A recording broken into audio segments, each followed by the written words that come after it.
Hello. That's me this time. Good morning. It is a Tuesday edition of Glenn Clark Radio. Or as always, there's no good way. If it's over here, it's too far away. If it's over here, it's kind of like in my face. Got a lot of problems with you people. Good morning. Glenn Clark Radio. I'm Glenn. He's Griffin. I was making fun of my buddy last night. I got my Flooster shot, and everything. I asked for more. I was like, "Can you give me more shots?" Everybody's sick right now, including Tyler Huntley, by the way. I hope he's fine today. I don't know, where he is, but he was sick on Sunday. They didn't even know for sure that he was going to be available. Everybody was sick. And you saw the Ravens injury report last week. There was something going around. Sick of it, personally. I'm sick of everybody being sick. So I want all the shots. Like rabies, measles, mumps, rubella. Anything you got a shot for, give it to me. I was asking for more shots than the Mike D'Antoni mid-2000s Suns. More shots than Gary Williams would order at Bentley's after a win. More shots than Kobe Bryant would take in a game. I wanted all of the shots. So we played John Proctor Trivia last night. And I'm out with the fellas, and one of my buddies says, "Well, how you feeling?" And I'm like, I'm fine. He said, "Really? The last one knocked me out." And I was like, "What are you, some sort of small baby child? Like, what is wrong with you, you tiny man-baby person?" I'm fine. I'm a man. And then somewhere around like 12:30 last night, as I was trying to finish up power rankings for PressBoxOnline.com, slaving over some hot internet, I don't know, dude. Like, my head started kind of spinning a little bit. Started doing a number, and I haven't fully, like, I'm still a little weird today, a little weird, but I'm still. I don't want y'all's sickness. Y'all are way too sick, and there's nothing I like less than being sick. There is nothing. Some of y'all like it. This is the problem. Who likes being sick? Some of you didn't. There are a lot of people that are like, I don't mind kind of a pause from work for a day. There are people that they like the idea. Cuddle up in a blanket. It's nice. I can watch some movies. And I can't sit watch anything on when the I'm sick. couch. F being sick. I hate it. I'm a very bad. God, I hate it. I'm a very bad sick person. So I'm very dramatic and whatever year it was. The last time I got the flu, I just remember my doctor, like, he tested positive for the flu, and the doctor being like, "Did you get your shot?" And I was like, "I did." And they were like, "Yeah, that's the thing. It was 80% effective this year, so you beat the odds." Like, thanks, guy. Appreciate that. Really makes me feel better. So hopefully I won't be joining you all now that I got that, but I am feeling a little odd today. Busy day ahead. Today's show is brought to you by the all-new Ginsu Kamado Grill. Save $100 when you use the code TAILGATE at ginsugrills.com. And, of course, every Ravens home game the rest of the season, stop by the Game Day Firehouse, 1202 Ridgely Street, just west of the stadium. Sample the cooking from the Ginsu Kamado Grill and register to win your own, as well as $500 worth of grilling meats. Of course, the Ravens are away the next couple of weeks. They're not back home. Their final 2 home games of the season, Christmas Eve and New Year's Day. Of course, next week's game, we now know will be on Saturday afternoon, which is annoying because I was planning my family's annual Christmas adventure for next Saturday. I think we'll be able to do it on Sunday, but my wife has already given me crap about the fact that the next day is a school day and the kids can't be out. Thank you for ruining my one day. My one day that I get to do Christmassy things with the kids. I mean, it's not the only day, but it's the day that we enjoy the most.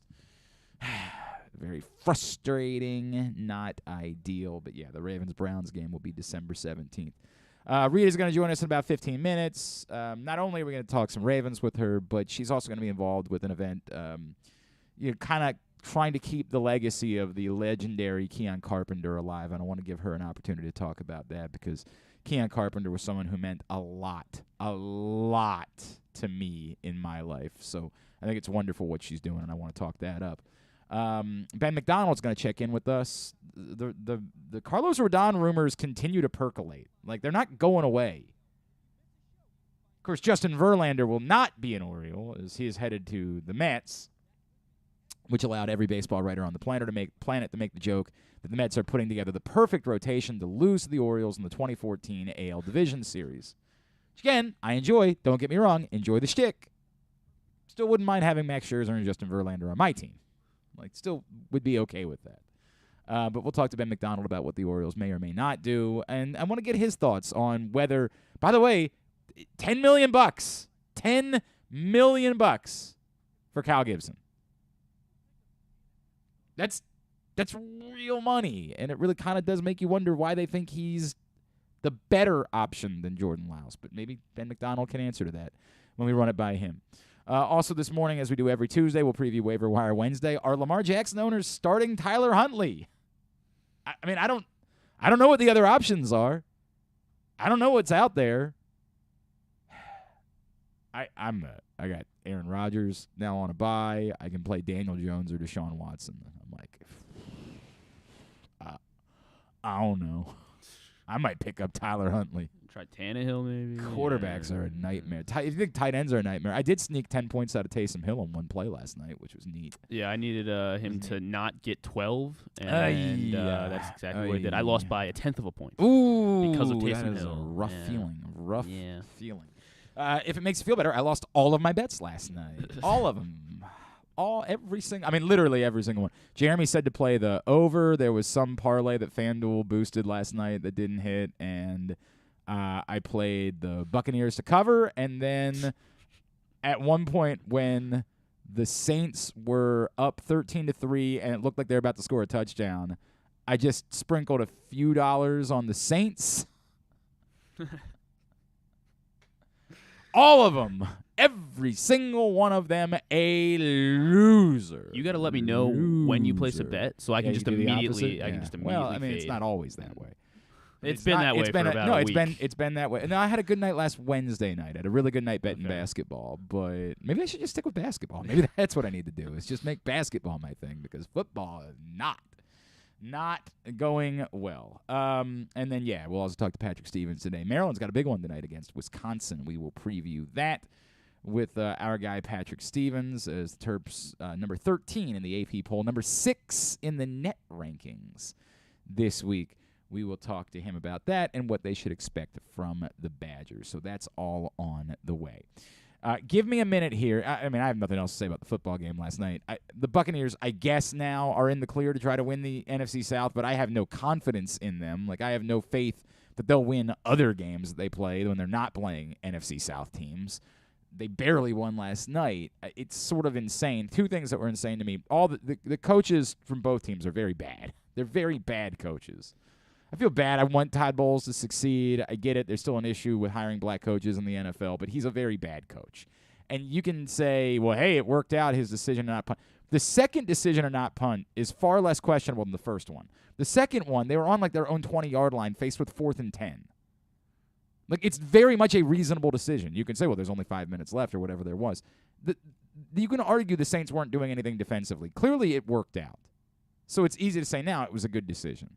But in the moment, that one makes way more sense than being at the opposing, 43-yard line on the previous drive and having 4th and manageable and deciding you were going to punt and net 20 yards in the process because the punt goes in the end zone.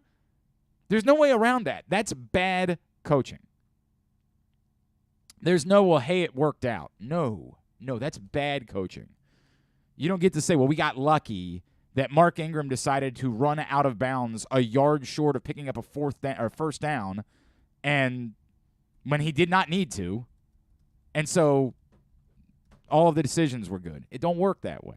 And then Dennis Allen at the end of the game just deciding not to bother to call his timeouts when the Buccaneers were going down to score and making sure that they didn't have any time left with the ball. It's just coaching malpractice all over the place. I mean, it's drunk. There's 30-some seconds left, and they got the ball 1st and goal. Maybe start calling timeouts, because the worst-case scenario is you didn't need to do it, you get the stop anyway, and you just need to take a knee. It's insanity. Dumb football. But next week we get Patriots-Cardinals on Monday Night Football, so That game matters. Yeah. Big one next Monday night. You get to see Hollywood Brown in prime time. Sure.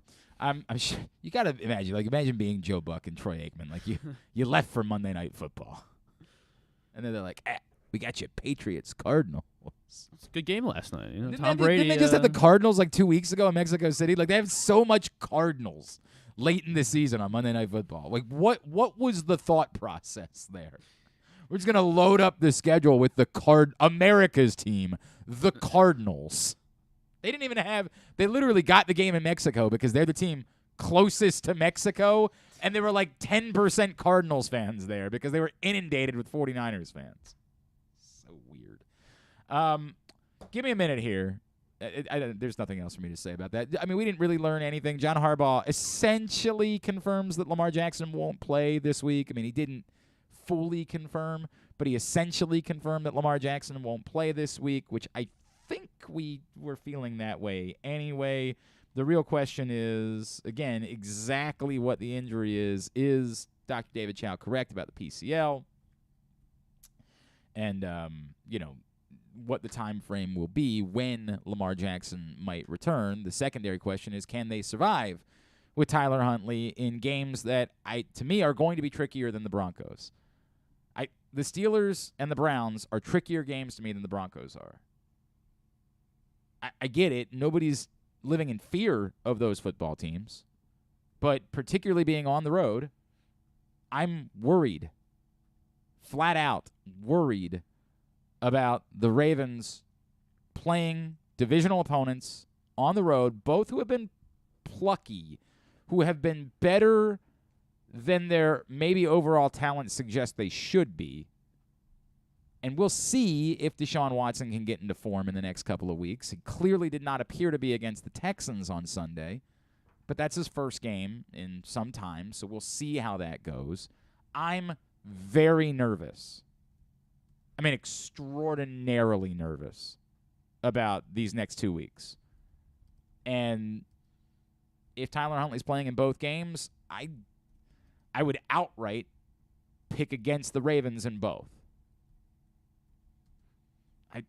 It's the reality of it. Y'all can, maybe they can game manage and defense their way to it. Look, maybe I got to think about this a little bit more and look through it. That's what they're going to do. They're going to try to game manage and 2,000 Ravens their way there. But they're not running the ball nearly well enough for me to have faith in it.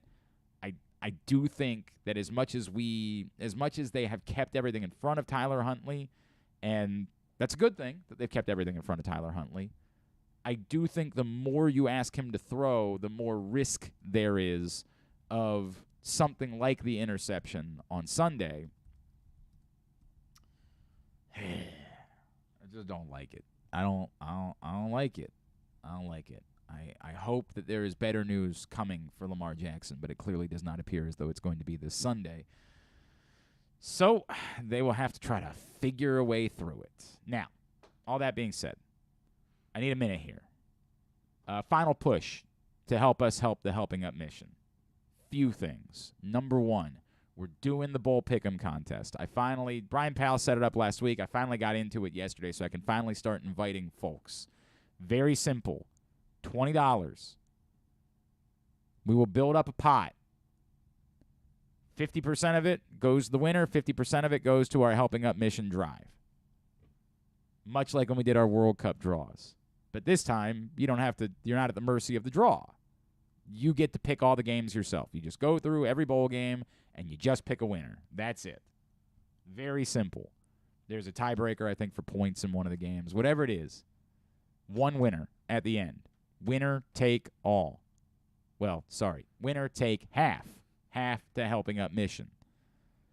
Need you, if you're one of our crew, start letting me know you're in. Send me $20. You know the deal. Glenn Clark 180 on PayPal. Glenn-Clark on Venmo. $ Glenn Clark Radio on Cash App. Send me $20. Let me know who you are. You're in. You're in. I will send you the invite for the Bowl Pick'em contest. We will. I'm not going to let it get out of control because I do want people to have a chance to win. I'd like to get at least $250 from this. I'd like the $200. So I'd like to have 20 people. If we have demand for significantly more than that, we'll go. I won't go past 50 people. I don't think we've ever done 50 people. I mean, I've always tried to keep it to a number where it feels like everybody has a chance. So get in, even if you don't know anything about college football. Don't give me that crap. I don't know anything about college football. I don't know if you saw my picks. Clearly, I'm not the guy. Let me look at some of these bowl game matchups. By the way, let me tell you how much I know about college football. Hang on a second. Hang on 1 second. And here we go. Here are the bowl games. Miami, Ohio, UAB. Ooh. The hell am I supposed to do with that? You pick the winner. Who knows? I mean, is Trent Dilfer coaching UAB in the bowl game? If he is, I'm going with the Fighting Dilfers. But I don't think he is. I think that he's going to wait till next season. Texas, San Antonio, and Troy. Apparently, both ranked teams. Take UTSA for sure. Most of America disagrees with you. Roadrunners. 53% of people are going with Troy. Cincinnati, Louisville. They're literally doing like a coach swap thing in the middle of the season. How am I supposed to pick that? That game's being played at Fenway? Yes. You see both teams are on the same sideline? That's happened a lot in baseball stadiums because they just don't have room on the other side. Jackson State, North Carolina Central. I assume you're picking Jackson State there, but are all the players transferring out now that Coach Prime's gone? I have no idea. Does this say the Jimmy Kimmel Bowl? Yeah, the L.A. Bowl. The L.A. Bowl is the Jimmy Kimmel L.A. Bowl. They just look, man. The point of this being, I don't know at all. This is not for college football experts. This is for us dummies, and it's for charity. $20 gets you in. You pick the winners. You see how it goes. That's it. That's all. All right. Again, Glenn Clark 180 on PayPal. Glenn-Clark on Venmo. $ Glenn Clark Radio on Cash App. Let's get this thing filled up. It is our penultimate opportunity to raise money for the Helping Up mission. And I say it's penultimate. There's two other things we're going to do. On Monday, December 19th, Drew Forrester and I are going to hang out over at Glory Days Grill across the street here in Towson. We'll be there from 6 to 8 p.m. If you would rather donate items than money, that's fine. I mean, if you'd like to do both, we can take both.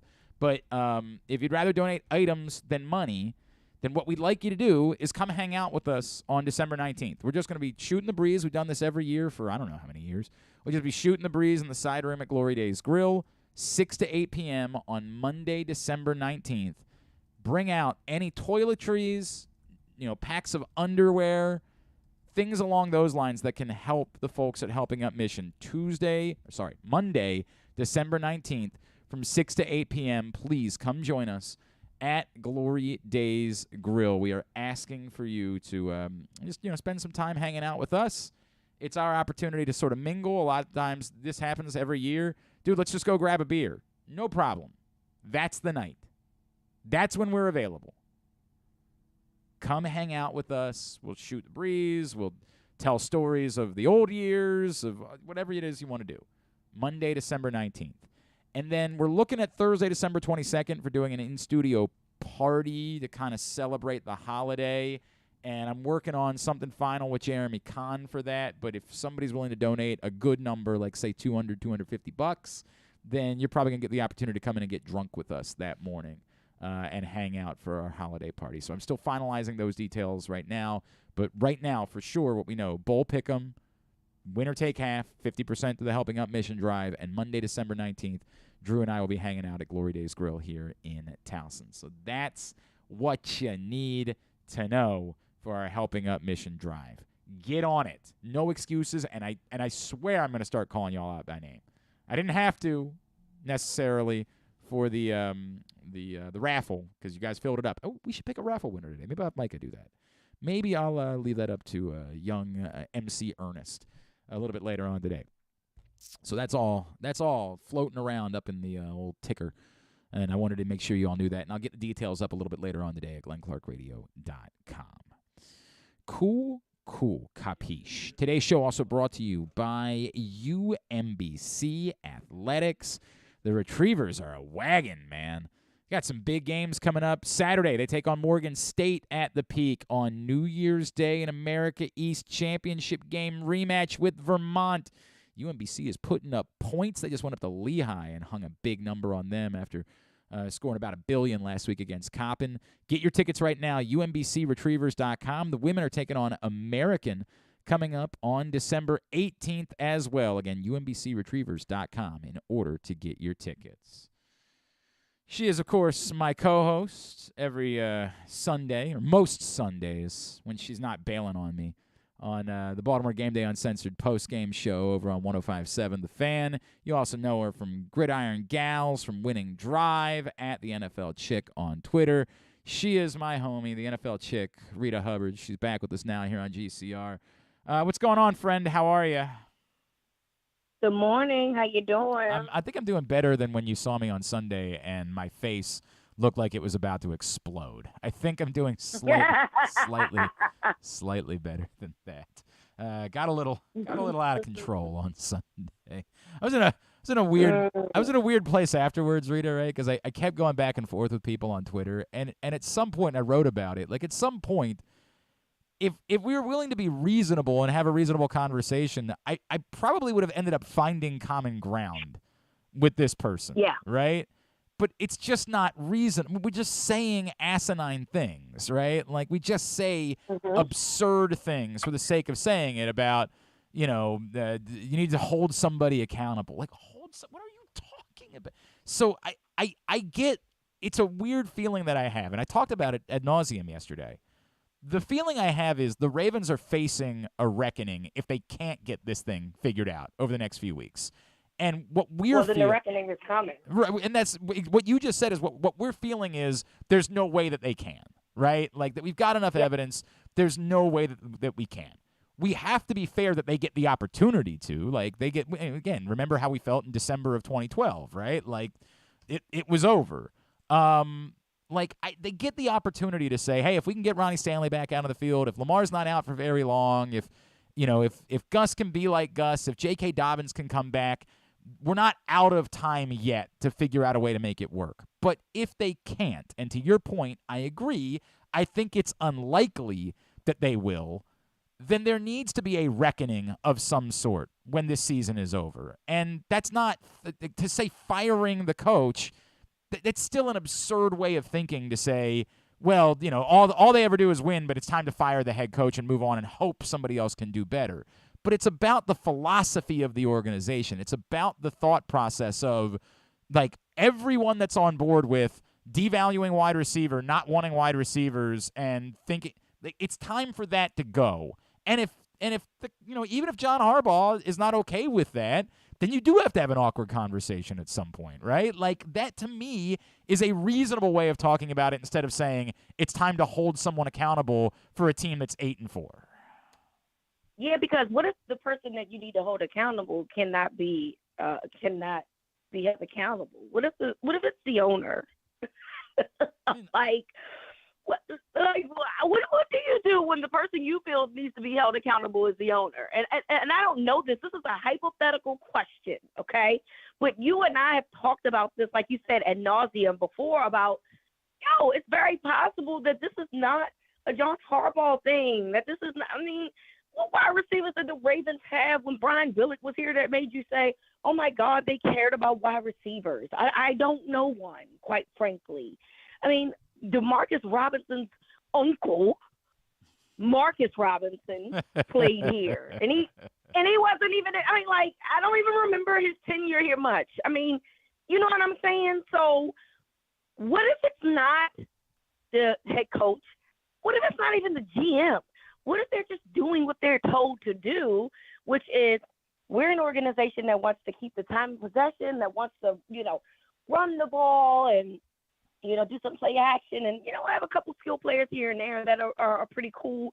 But, not really. The Ravens have always invested in tight end, ironically. You had Shannon Sharp, you drafted Todd Heath. Yep. Eventually, Dennis Pitta was a guy. Yep.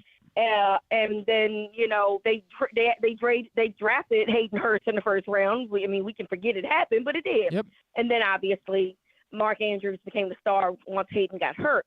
So it's ironic that, they feel like tight. But listen, that philosophy worked 20 years ago. That philosophy doesn't work anymore. So, again, I don't know if the people that we need to hold accountable is the person you can actually hold accountable because they write the checks. We don't know any of that. Yep. So because listen, 2 years in a row, right? They drafted wide receivers in the first round, which I don't ever recall happening back to back. So EDC is trying to do something a little bit different that wasn't done in the past. Marquise Brown, I don't want to say it didn't work out, but clearly on his side, he didn't feel like it worked out. He asked for a trade. We don't know what Rashad Bateman is like. And it's tougher too.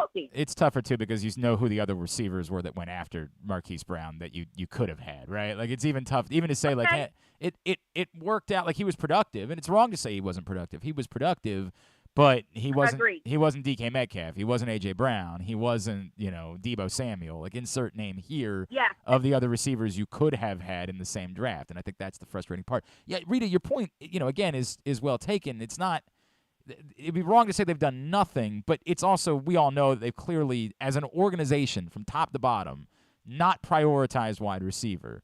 And yes, this is the difficult part. The difficult part is, as I keep poking around, it's no one person that's winning out power. I got into this absurd conversation with a group of Ravens fans yesterday, or on Sunday and Monday, where like they're somehow convinced that John Harbaugh wields power over Eric DeCosta because he's been around for so long, and like he has control. And Eric DeCosta's been here longer. Eric DeCosta's been here.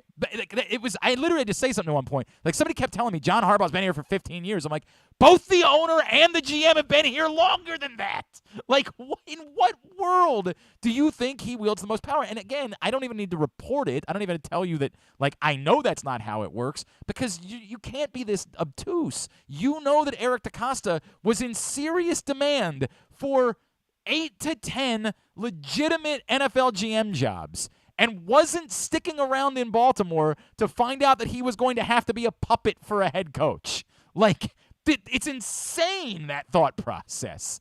They are all on board with this. This is not one person wielding some sort of power over someone else. They all have decided that this was the route they wanted to go as a franchise. In lockstep, they decided they wanted to go that route. And again, there's still time right now, but I don't think it's wrong for us to say loudly, okay, and as I said before, this Greg Roman thing is going to come, it appears, to some sort of natural conclusion in the coming weeks. One way or another, it feels like it's coming to that conclusion. That presents the absolute right opportunity to step in and say, now it's time for us to overhaul our philosophy. I just think that we want to blame somebody. And I agree with you. I think it's a little bit more complex than like saying one or two people. I just think when you look at the history of this organization, it tells you a little bit more of what it is. Should the philosophy be updated? 120%, right? Like, we are at passing league now, whether you like it or not. You cannot go, hey, what we're not going to do is go back to the Flintstone times. That's just not going to happen. Is the run game obsolete? Not at all. Nobody's suggesting that. Right? Time of possession still does matter. Running the ball still does matter. But you have to have wide receivers on the outside that can force mismatches. You have to have a quarterback that can throw the ball to said receivers on the outside. That's what the league is now, whether you like it or not. And nobody in the Baltimore Ravens is going to be on a crusade to try to change it back to something that it's not going to be. It's very possible that it at some point, right, it does have like a short period of where it goes back to that, but it will be a very short period, Glenn. I do not see them going backwards. So what do? You have to adapt. You have to adjust. Whether it's you, the owner, Bisciotti, whether it's you, Eric DeCosta, and Ozzie Newsome, because Ozzie is still there and he still helps, whether it's you, John Harbaugh, whoever it is, somebody has to say, when do we get with the times? When do we update what the philosophy is? You know what I'm saying? Look, the Constitution even updated themselves. Didn't they tell you one time you wasn't supposed to have liquor? Then they turned around and said, never mind, you go ahead and have liquor. Do you celebrate Prohibition Day or whatever? Yeah, right. I'm just making the point. I'm with you. I'm with you, Rita. And it look, again, they get one more chance. This is it. They get these next few weeks, and it just I don't feel good about it either. Rita's with us here on GCR. I don't. Okay, so give me your. Let's just say it's 2 weeks for Lamar, right? Like, let's say it's Steelers and Browns that he's going to miss. 1 to 10, your confidence that they can stay afloat for these 2 games with Tyler Huntley playing quarterback. 50-50. Yeah. So so the one thing I say that because when you look at the defenses, and particularly the front lines of both of these teams, there is concern, right? T.J. Watt is back, and the Browns front four has been good. The one thing that I do think works in the favor of this is that Tyler Huntley does not hold the ball long, and so he will find a way to get the ball out of his hands fast, which should be able to help neutralize the defensive line for both the Steelers and the Browns. I just don't know. If you take Mark Andrews out, which I assume everybody's going to do from this point on, what exactly is the backup plan here, right? And because you can think and dunk all day, but eventually they're going to get a hip to it, right? Tyler Huntley is not a great down thrower. I think that's fair to say. So what's the plan once they start trying to jump those short routes, right? So obviously that means that a deep ball is there. I just don't know if he has the ability to consistently go downfield, for 2 games in a row. They clearly don't want him to, and that's the tricky part, right? Is it that they don't want him to because he can't, or is it they don't want him to because they just think doing the other thing is a better option for him?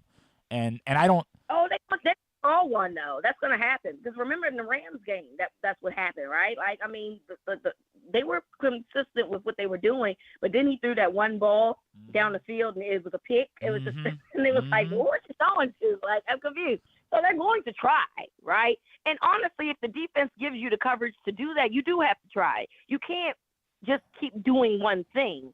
I just don't know how successful it's going to be once they put that play in and ask them to do it. Right. So I give it 50-50. Look, the Steelers' offense is, although they've gotten better the last few weeks, they're still not really that great. I don't know what Deshaun Watson is really going to do in terms of, being the quarterback with the Browns. He didn't really have a great outing against the Texans, who isn't even that good. So, I mean, it's a crapshoot at this point, Glenn. And I just think that, what will happen is that people are going to be upset, and that's fine. But I don't know how much upset you're going to be because the guy that's playing under center is not going to be the guy that is technically the starter of this football team. So they have to change the how they view this game because of the guy that's behind center has changed. They don't have the same exact skill set in terms of throwing a deep ball, in terms of having the flexibility of having all these option routes and such. So. Look, the defense can keep them in games, and that's why I give them 50-50. But they desperately have to figure out a way to start running the ball again. I mean, if they're going to survive this, to me, it's either they're going to run the ball or they're not going to. They can't do what they did on Sunday against the Broncos and survive again. I think these 2 teams are better than the Broncos. So if they can't figure out a way to get any sort of production from their running backs again, it's I think you get your answer then. It's hopeless. It's hopeless to win these games without getting some amount of balance in the run game the next 2 weeks. But, I completely. We'll see. And we know the Broncos defense is far better than the other side of the ball in Denver, which is doo-doo.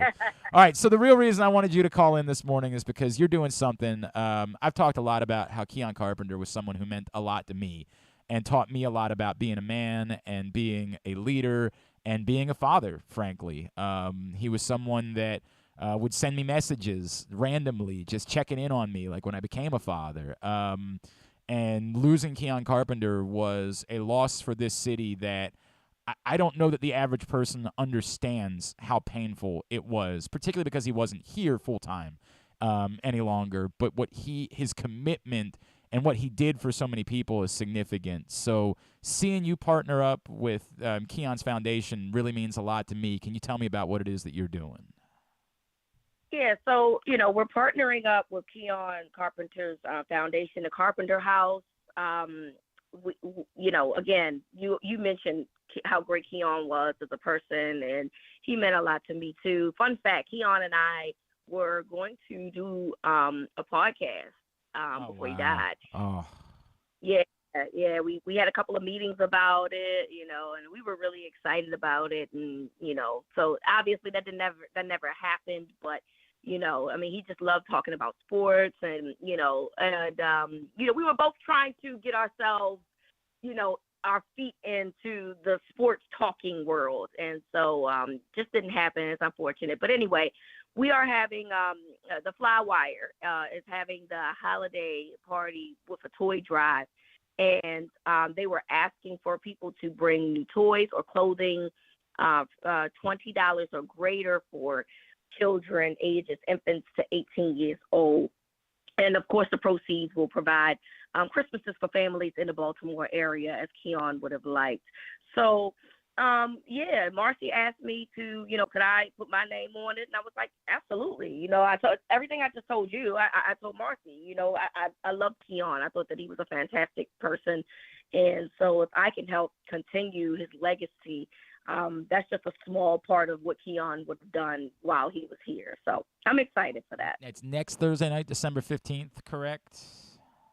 Yes, it's next Thursday. It's at Euphoria. And look, even if you don't have to come in, you don't look, because the whole party's on Thursdays. What we do in this city, okay? Sometimes we want to get out.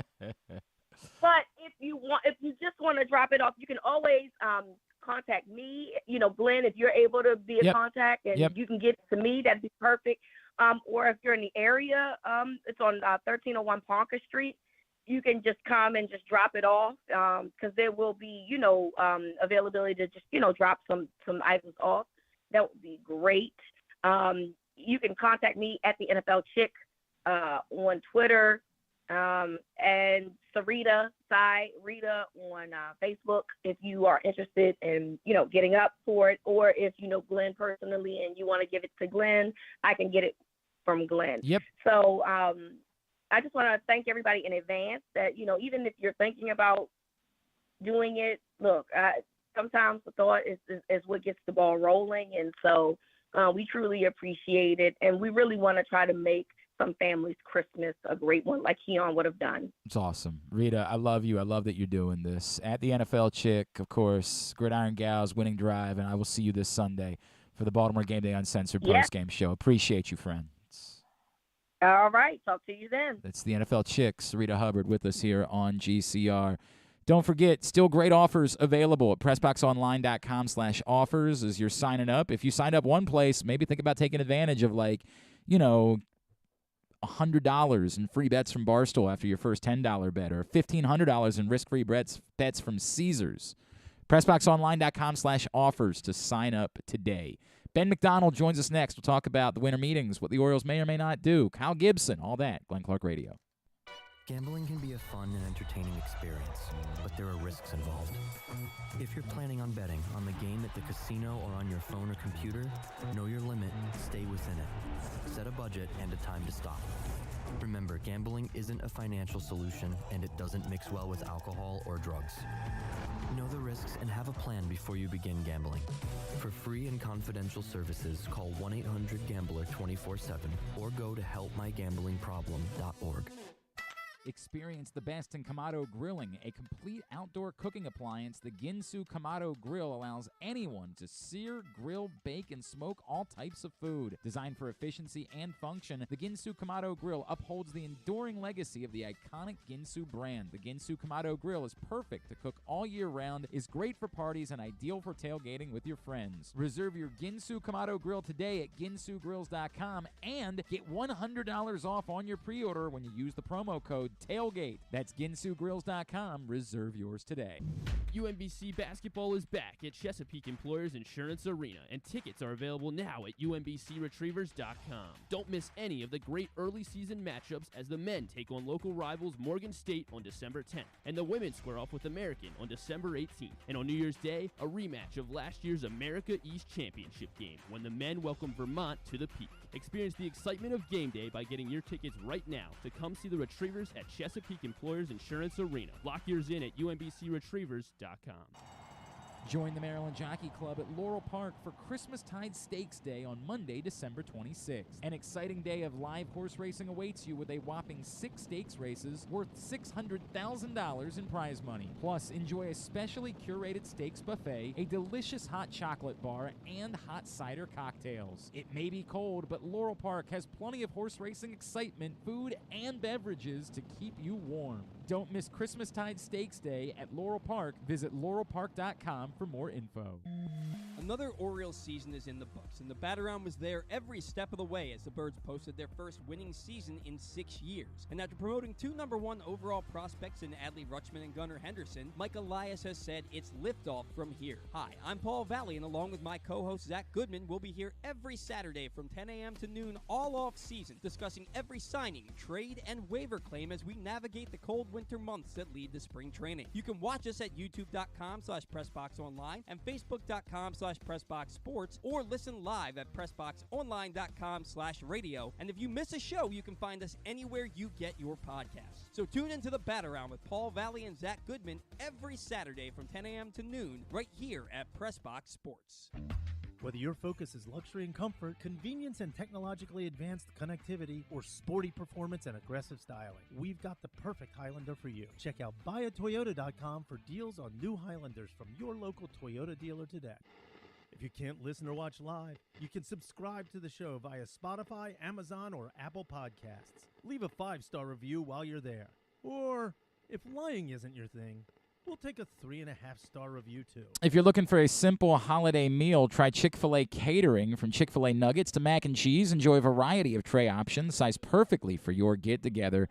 Order through the Chick-fil-A app and bring smiles to your family gathering. Availability and order requirements vary. See restaurant for details. It is a Tuesday edition of GCR. Winter meetings are underway out in San Diego. We learned last night that the Orioles deal for Kyle Gibson, 1 year, $10 million. Obviously, Justin Verlander is off the market, and Trey Turner is, of course, off the market as well. I don't think that any of us really believe that Trey Turner, but it was sort of the pie in the sky if they really were looking at a shortstop option. Why not Trey Turner? I think most of us would have said, we like that even better than Carlos Correa, who is also still being connected to the Orioles, as is Carlos Rodon. Take all the Carloses. Give me Carlos Rodon. Give me Carlos. Is Carlos Santana available somehow? Either one. I'll take either Carlos Santana. Let him come play smooth for an hour before every baseball game. I'm all in. Joining us now to talk about what the Orioles may or may not do at these winter meetings, he is our friend, Mr. Ben McDonald from Masson, and he's back with us now here on GCR. Ben, it's Glenn. It's great to catch up as always, sir. Happy holidays to you. Thank you for taking the time for us. Yeah, man, anytime. I tell you what, warm down here in the south, down here in the Baton Rouge I bet area, it's man. nice. Like 82, 83 degrees right now. Like, it's really too warm. Like, yeah, I don't thank like you, the Ben. cold Thank weather. Thank you. But 83 is just out of whack for December. Yeah, I'm just going to tell really you. appreciate it. Really appreciate it, bud. We get close to the baseball season, I'm okay with 83. But other than that, everything's good, man. I always enjoy hopping on with you guys. Always enjoy, talking O's baseball. Winter meetings are an exciting time, and so I think we're all, as Oriole fans, right? I'm a fan, too. As an Oriole fan, I'm hoping there's a big move somewhere along the way. I like the Kyle Gibson move, and then we signed Kyle Gibson the other day to a 1-year contract, veteran guy, 35 years old, career WAR of over 14, which is really good. So, nothing against Jordan Lyles, but a slight upgrade from what Jordan Lyles was for the Orioles last year. Jordan Lyles had a wonderful year for the Orioles last year, but Kyle Gibson over the course of his career has been a good bit better than Jordan Lyles. So this is definitely an upgrade. It makes the pitching staff better. He's going to come in and chew those innings up that the Orioles desperately need. I think I went back and looked at his 10-year big league career. He's had 29 or more starts in, 7 out of 10 years. So he's been a durable, healthy kind of guy. He's going to bring a lot of experience to a younger pitching staff. So I think it's good. Now, what do you do do from here? That's the biggest question. And where do you address the needs? I think we can all agree we need a maybe not a number one, although we'd love to have Rodon, but I think you need a solid number 2 or number 3 to kind of put around Grayson Rodriguez, put around Kyle Bradish, put around Tyler Wells, and then we'll see that fight for the 5th spot. Who knows where that's going to go? I mean, certainly Dean Kramer had a wonderful bounce back year last year. I think, DL Hall should be in that mix as well, depending on how things go in spring training and others. But, I want to see the Orioles pull the plug, but I just don't know yet, guys. Like, I don't know if the Orioles are ready for a Carlos Rodon type commitment for me yet. I don't know. As fans, we're ready, right? Like, as fans, like, we're saying, hell yeah, let's do this, but I don't know if the Orioles are ready to spend that money yet. It almost feels like I still think we need a left-handed starter in that rotation just because we know John Means isn't going to be ready, and we know probably DL Hall. I'm not sold on him as a starter just yet. He may benefit the Orioles better in that bullpen where he can come in and pitch, 2 games of a series or something. So we may not have a left-hander in that starting rotation come April. So I'm kind of still eyeballing like a Sean Manaea type player, like a real number 2, real number 3 type of player that you may have to go out and give a 3 to 4 year contract for, say, $13-14 million a year. But I think it would certainly help a young pitching staff for sure. So we'll see. I think you just covered everything, Ben. I appreciate it, man. It's good. No, I'm kidding. I'm kidding. Well, we hadn't started talking about offense. Right? Yeah, we got to get the offense too. Well, let me go back to Gibson for a second, right? Obviously, in 2021, when he was in Texas, he was great, right? Like, he was outstanding. The time he spent in Philadelphia the last couple years, not very good, pitching to +5 ERAs. I think the argument, and you bring up the comparison to Jordan Lyles, is get him here, get this defense behind him, get that wall behind him. Those numbers are going to improve. Are you confident that the difference in Kyle Gibson can be the defense in Baltimore and that wall in left field? Well, I would just take you back to Jordan Lyles. What was Jordan Lyles' career ERA before he became an Oriole? Yep. It was well over 5. He pitched to a 4.5 or 6 ERA last year in Camden Yards with the outstanding defense with the different wall. I think any pitcher, that's got to be a huge selling point. There was a time, obviously, you could not get a free agent pitcher to hardly come to Baltimore. If you did, you had to really overpay him because, obviously, it was one of the most hitter-friendly ballparks in all of baseball. I know because I pitched there for some years. And so difficult place to pitch. Now, all that's changed now. Now that attracts free agent pitchers in a big way. Because if I'm a pitcher looking back, I'm saying, okay, what about your defense? Well, you got a Gold Glove type player in center field. You got a Gold Glover at shortstop type player. Ramon Urias did win the Gold Glove. I think Gunnar Henderson is athletic as anybody I've seen. Mountcastle is a converted first baseman now over there that's actually playing really, really well and getting better. You got Adley Rutschman behind home plate. I love the defense the Orioles going to throw out there. Now you factor in the wall out there in left field. It makes a difference, and I really think it could almost shave a half a run per game off of anybody's ERA that gets to pitch half his starts in Baltimore. So I think it's a big attractant, the wall and the defense. I think it will attract pitchers down the road. But the Orioles got to get where they're winning a little bit more. And, of course, they got to address the offensive needs as well in that ballpark. So Ben McDonald is with us here on GCR. You bring up Manaea. Look, everybody wants Rodon, right? Like, he's the guy that we circled around. Sure. To your point, and that's the problem, is that everybody in baseball wants Rodon, right? Like, he's the guy. He's the guy to go get. Right. You bring up Sean Manaea.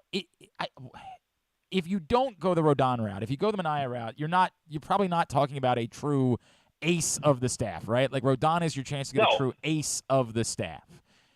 Is that important to you, or are you maybe more confident, hey, at some point Grayson Rodriguez is going to be an ace of the staff? It's not critical that the guy that you sign is definitely a number 1 because you're of the belief the number 1 is coming, and within the next year or so we're going to be talking about Grayson Rodriguez like that guy. 100%. And I think that's what the Orioles are banking on, is that Grayson Rodriguez, and all indications are that he will be a number 1. I don't want Oriole fans to think he's going to step, because I fully expect Grayson Rodriguez to make the club out of spring training. I fully expect him to be in the rotation. But we got to remember, there's going to be some growing pains. Now, me and you have this conversation 2 or 3 years from now. Let Grayson Rodriguez get about 500 innings under his belt. Sure. Let him go out there and experience the big league level. Let him have success. Let him fail. I think you're going to see a true number 1 2 or 3 years from now, but I don't think that's going to happen this year. But You can put Kyle Gibson in the mix. You get him to tutor, Grayson Rodriguez, Kyle Bradish. Remember, all these guys, I mean, Kyle Bradish hadn't put in a full year in the big leagues. Dean Kramer doesn't have a full year in the big leagues yet. Tyler Wells had a full year as a reliever, and got hurt down the stretch. So it's still a very young pitching staff in a lot of ways. You look at the age, you go, they're not that young, and that's true. But from an experience standpoint and being there and have done it several years, full seasons, we're very, very young still. And so there's going to be some growing pains this year. There really are. I hope the bullpen can be as good as it was last year. What a year the bullpen had last year. I hope the Orioles go and upgrade in some ways and maybe pick up one more piece of that bullpen, sometimes in free agency. But it's going to be a growing year again for the Orioles. And I think, the bar was set high. Obviously, nobody expected the Orioles to win the games, a 31-game improvement. And now there's a lot of expectations that are out there, and that's the truth of it. But it's still a very difficult division. The American League is very tough. And so I'm excited about this year, but I'm also cautiously optimistic in a lot of ways to understand that baseball can be a very finicky type game, and you could almost take the same exact roster you had last year, and it might be 10 games worse this year. We hope it's not, but it could be 10 games worse than what it was last year, and so that's just the truth of baseball. But I do like the move with Gibson. I think that's a step in the right direction. But I'm like you, if we can't entertain the Rodon type market and true number ones, we got to go out and I think still and get a 2 or a 3, have a good solid 2 or 3 or a Manaea or a Tyone or somebody like that to run out there and group with this young bunch. And I think it gives you a real shot in this ballpark. Now, how do you address your offensive needs? You still have to get better as far as and so I think the Orioles have, and I said this on social media, I like Cody Bellinger. Everybody thinks I'm crazy, but I'm just looking at Cody Bellinger going, all right, he wants a 1-year deal only. His agent has said that. That's not a long-term investment for you. The fact that he can play first base, an above-average first baseman, the fact he can go play center field, he can play the corners. I like the gamble on Cody Bellinger because it's only a 1-year gamble, and he's left-handed, obviously. That's what you need. Yep. And, look, it may be the perfect place for Cody Bellinger to come where there's less attention, right? You're out in L.A. or you go to the New York market. We know you're answering to 30 or 40 media people after the game. You come to Baltimore, man, look, it's pretty laid back. Like there's 5 or 6 guys you're talking to. It may be a spot that Cody Bellinger can really flourish, right, and really get back intact from when he had an MVP-type season. So I like that move. I think it addresses a lot of your offensive needs. You've coupled him around Adley Rutschman, Mountcastle, Henderson, Santander. And look, it's a hell of a lineup for the Orioles, and it could be the difference maker. And here's the plus to that. If for some reason, and I hope this doesn't happen, the Orioles do fall out of the race come trade deadline, and Cody Bellinger is having a really nice year, all of a sudden you have a trade chip to go out and add even more prospects to your roster or to your organization. So that's why I like the Cody Bellinger. Now, listen, I wish we'd go out and sign Trey Turner. Like, I wish we could have got him, right? And I think with Correa,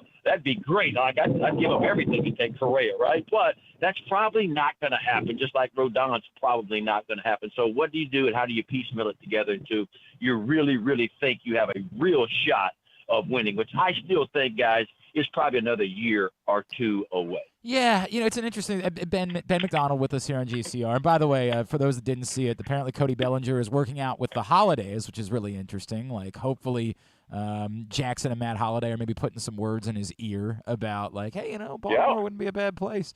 You hope there's some recruiting going on there. But it's an interesting thing you bring up because I kind of wrote a column about that where I just don't know how confident I am about next year being the year. The Orioles, we were just chatting with Eve Rosenbaum the other day, and she said, look, we are absolutely determined to put a playoff team on the field in 20. And look, that's what they're going to say. They need to say those things, right, after the Orioles had a good season. Right. But there is still a lot of question there to me. I guess the question, you bring up Bellinger.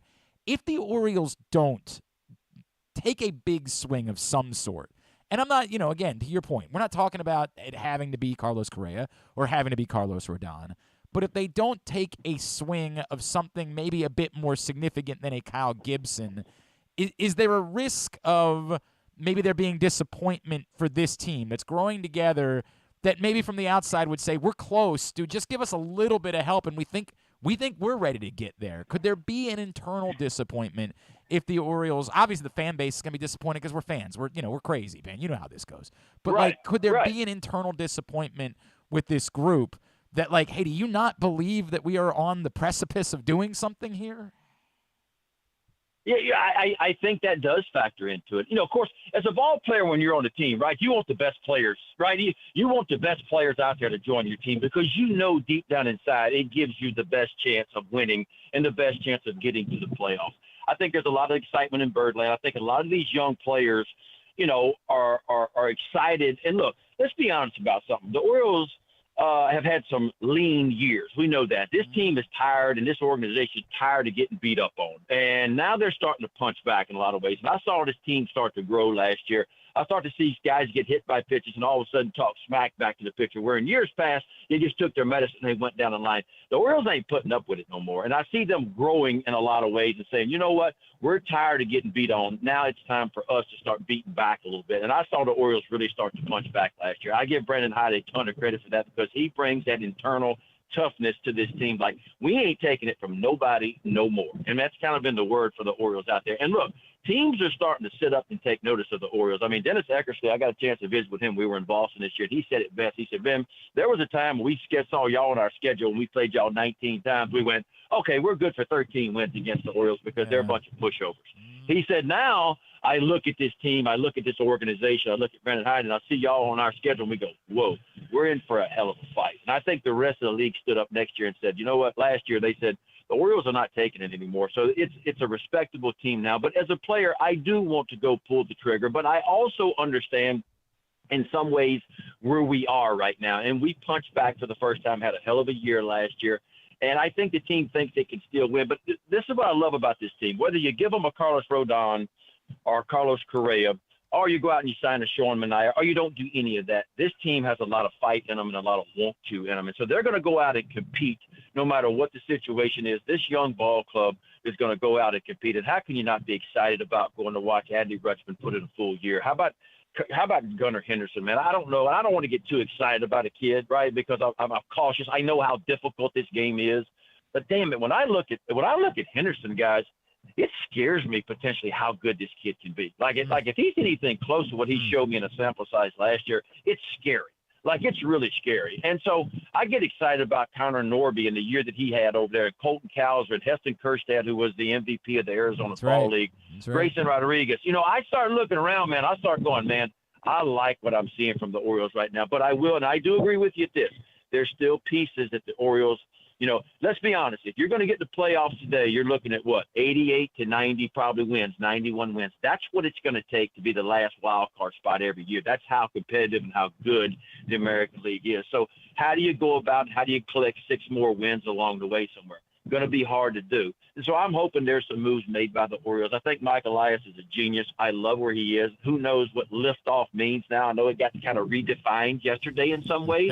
And so I don't know how much money there is out there to spend, but I know this. If the Orioles have another good year this year and fans keep putting their fannies in the seats, and I hope they do, I think the Orioles are going to continue to spend money. Now, what does that mean? How much money? I don't know, but I still say the future is very, very bright in Birdland, and I'm looking forward to 2023. Man, I could do this for 20 minutes every day, my man. At Real Ben McDonald on Twitter, of course, is how you follow him. You can see the pictures of him in his Christmas PJs watching Yellowstone on Sunday nights. I love it.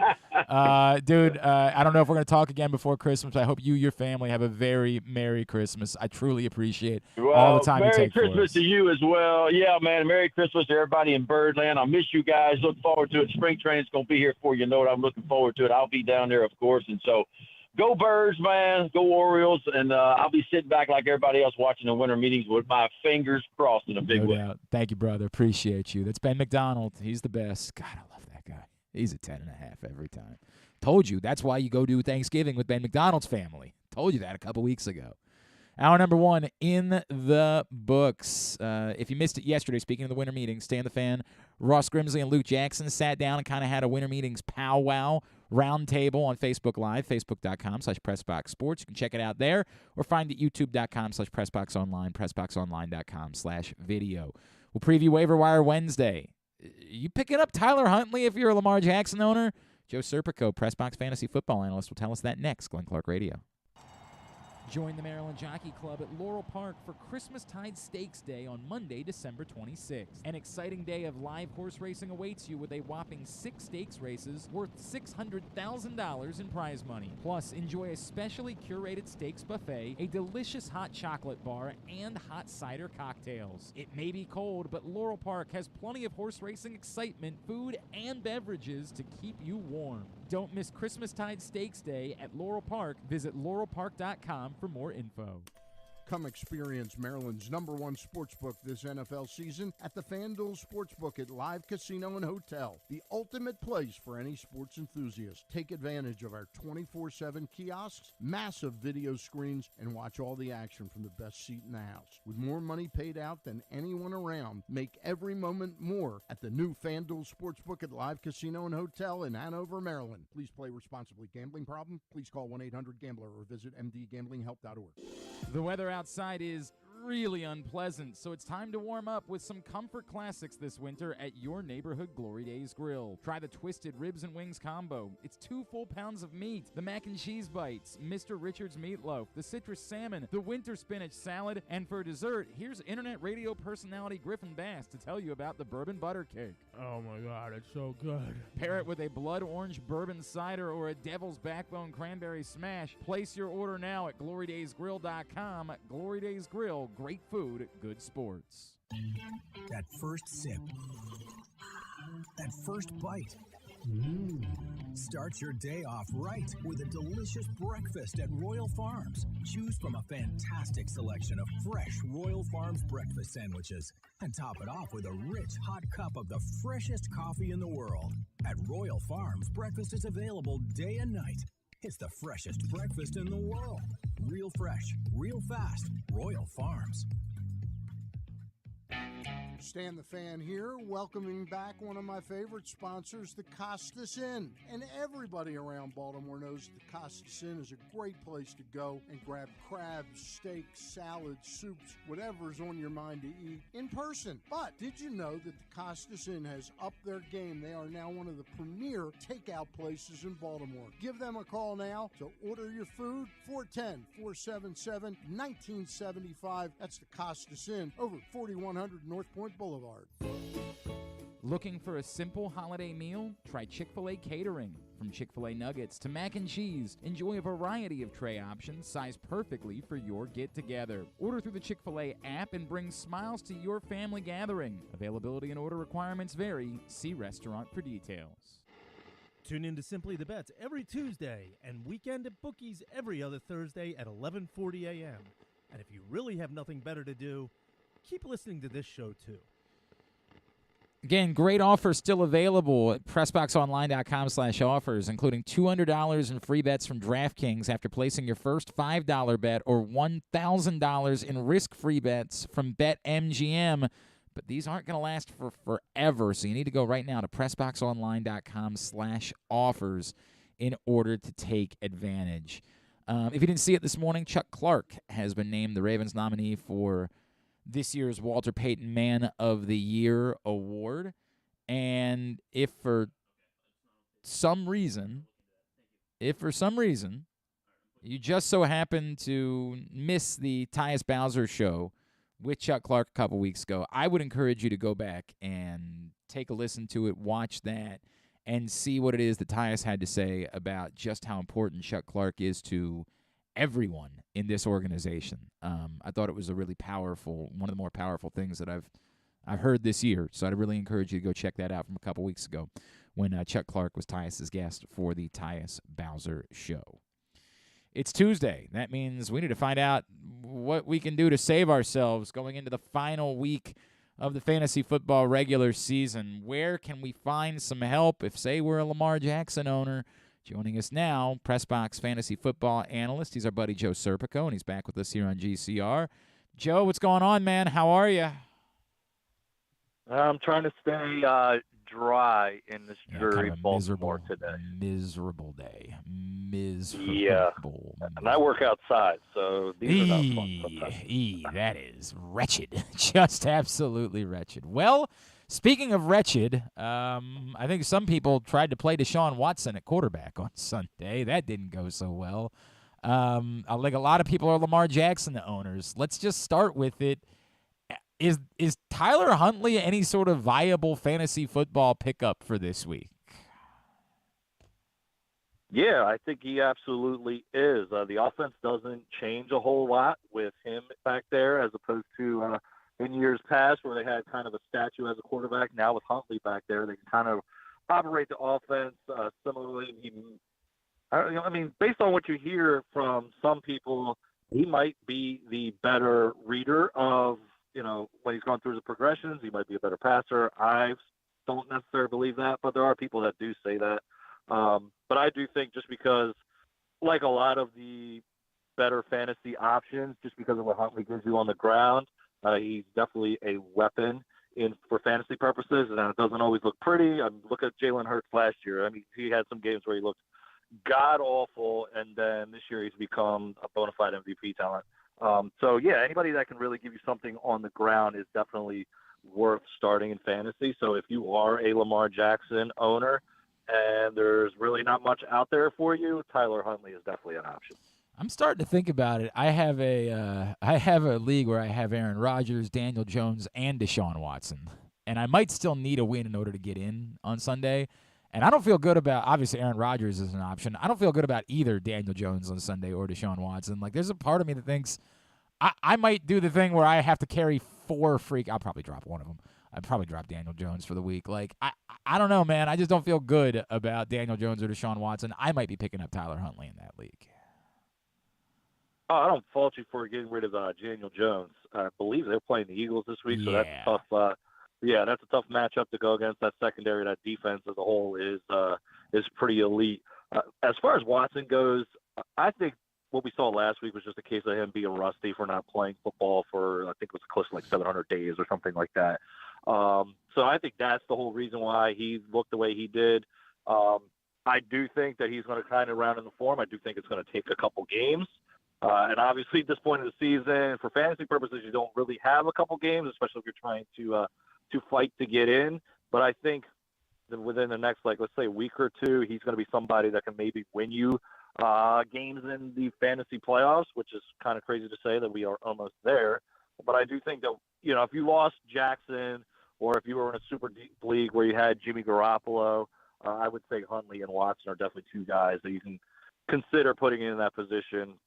Because, I mean, you kind of mentioned it, Aaron Rodgers this year kind of stinks. Russell Wilson was another guy, had high hopes, hasn't lived up to it. There's a handful of guys, even Tom Brady last night didn't look pretty, even though they got the win. But, yeah, anybody who gives you something on the ground, and that's something that Watson will do. Obviously, we've seen that from Huntley. So those are guys I trust a little bit more than, say, some of the other names we just talked about. How about let's move to wide receiver. How are you feeling about Jahan Dotson? I've always been a fan of his. I'm not typically a fan of guys that come out of Penn State, but I've always been a fan of his. He does everything that you want as a receiver. Now, the only thing that kind of messes his fantasy value up is the fact that he's also got Curtis Samuel, who's kind of their jack of all trades, that gets looks out of the backfield, gets looks as a receiver, and then their number one is obviously Terry McLaurin. He's looked a lot better as of late, that being McLaurin with Heineke under center. But as far as as long as Heineke is under center, it looks like that any of those three guys can put up fantasy numbers. Now, am I relying on him to be my number two? No, he's more of a wide receiver 3 flex play. But Dotson definitely is a part of that offense. And at least the first couple of weeks, he was getting touchdowns on a regular basis. And you kind of hope that that's the case the rest of the way, because there's only so many receivers that the opposing team can cover. Anybody else at receiver that could be of help this week? I'm going to bring him up again. Darius Slayton keeps putting up big numbers. He also keeps dropping balls. He has this weird thing. Yes, but also you got to think back in the day, Terrell Owens was known for dropping a lot of balls as well, and he was probably, at the time, maybe between him and Randy Moss, were the two best fantasy receivers you could find at that time. But, yeah, as long as you're getting peppered with targets the way that Slayton is, he is fantasy relevant. There's nobody else on that passing game that is getting any other looks. And then while I have him in mind, Nico Collins for the Texans. The Texans are going to be throwing a lot. They're behind just about every game, and that's the situation. I almost feel bad for them. They're playing Dallas this week, and Dallas is coming off a 54-point game. Yeah. Yeah. So the Texans will be throwing it early and often, and seems like Brandon Cooks has kind of been slowly getting phased out / once out. So Collins has kind of been the guy that's picked up the slack. And again, it's hard to rely on the Texans anything right now, to be brutally honest, but they're going to be behind early, so you expect them to throw the ball a lot. So Collins could be a guy that's a wide receiver 3 or a flex option as well. All right, he is Joe Serpico, PressBox fantasy football analyst. He's with us here on GCR. Joe, at running back, are we now accepting that the Zonovan Knight thing is legitimate? Yeah, I know we talked about it last week and was kind of let's wait and see what's going to happen with James Robinson once he's healthy. But it looked like 75% of the snaps went to Knight. So you almost have to think that, okay, this is his job for the time being. Now, the only thing that scares me is when does Michael Carter come back? So I'm using a waiver claim on him, but I'm not going too crazy unless you've got, an abundance of fab money at the end of the season here. My concern is, he might be the guy this week, but who knows when Carter comes back how that's going to play out. The way he's played these past 2 weeks, you would have to think that he's going to be part of the offense the rest of the way. I don't think they can now just basically hand it back over to Michael Carter once he's healthy, but then I also think that that's going to be probably a 50-50 split once Carter comes back. So, these next 2 weeks, when you're in these critical weeks where you need to win, if Carter's out, absolutely play Knight, just based on what we've seen these past couple weeks. But when he being Carter comes back, it's kind of hard to trust Knight then. And if Kenneth Walker is going to miss some time in Seattle, is there any help to be found there? It feels like that's way too much of a committee at this point, right? Yeah, I absolutely agree with that. Just because, they've already lost Penny to start the year. Now they lost Kenneth Walker for foreseeable future. We'll see how long that is. Travis Homer was inactive with an injury. DJ Dallas got banged up. They were so banged up at running back, though, that they had to force him back out there, even though he was a little hurt. And then they have, I believe it was Tony Jones, who's basically their fifth running back. So it's really hard to kind of trust anybody out there. The hope is, obviously, that nothing too serious happened with Walker. But if he misses a couple games, it sounds like it's going to be Dallas's job, at least for the time being. But again, we've seen it countless years now with the Seahawks that unless they have a bona fide one, which was Lynch, and then it's been Walker this year, it's kind of hard to trust any of those running backs in Seattle. All right, now to tight end, where I finally played the tight end roulette wheel, and it worked out for me when I used Taysom Hill this week. It was the first time all season that tight end actually came up GC, because Taysom Hill in one play came away with 10 points, and that was enough for me, given how just abysmal tight end has been. So great news, there's no Taysom Hill next week because they're on a bye. So any suggestions? So this is the first week where I didn't put a tight end in my waiver wire pickups because, it's been such a dart throw. I don't know what options to give people anymore when it comes to the tight end. Even general this week for tight ends was pretty bad. Even Kelsey, who is otherworldly. Even Mark Andrews, yeah. Yes, yeah. Nobody at the tight end position this week had a good week. Honestly, Hill might have ended up being the top scorer. I didn't get to look at how that kind of played out this morning. But yeah, as far as trying to find a guy this week, I really don't know what to tell you. It's just been, my God, it's just so hard to predict this whole season long, especially coming into a year where we thought there maybe we could have 3, 4, 5 guys that would be bona fide studs. And it's Kelsey. And then there's a drop-off between Andrews, and then there's a major drop-off after that. But so if you're looking for a guy to spot start this week, I don't remember who I put in my article. Logan Thomas is somebody who I know I've mentioned in the past. Noah Fant, maybe somebody I haven't mentioned a whole lot lately. Kind of seems to be getting back into the good graces of the Seahawks offense. I've mentioned Evan Ingram in the past, but any of these guys, just take a dart, throw it at a board, and just plug them in there and hope for the best, because tight end has been absolutely brutal as a whole this year. Honestly, I think you can be more reliable on certain defenses than you can on the tight end position. Yeah, like the guy that decided to stick through it with the Patriots defense last week while I picked up the Browns and kicked his ass because, I mean, literally, there you go. The singular reason why I won is because he decided to stay committed to the Patriots, and I said, I'm going to go somewhere else. I'm going to look elsewhere. And that was the singular difference. All right, Joe. Anytime you can pick on the Texans, you're good to go. Yeah, it does seem like that's probably the play. The rest, I don't think the Cowboys defense is likely to be available, unfortunately, in most leagues. I think they are probably claimed. But, yeah, that is the group to have. All right, at Joe Serp on Twitter is how you follow him. You see his stuff every day, PressBoxOnline.com. Joe Serpico, appreciate you, pal. We'll talk to you again next Tuesday, all right? Absolutely. You guys take care. Thanks, man. Joe Serpico, PressBox Fantasy Football Analyst, joining us here on GCR.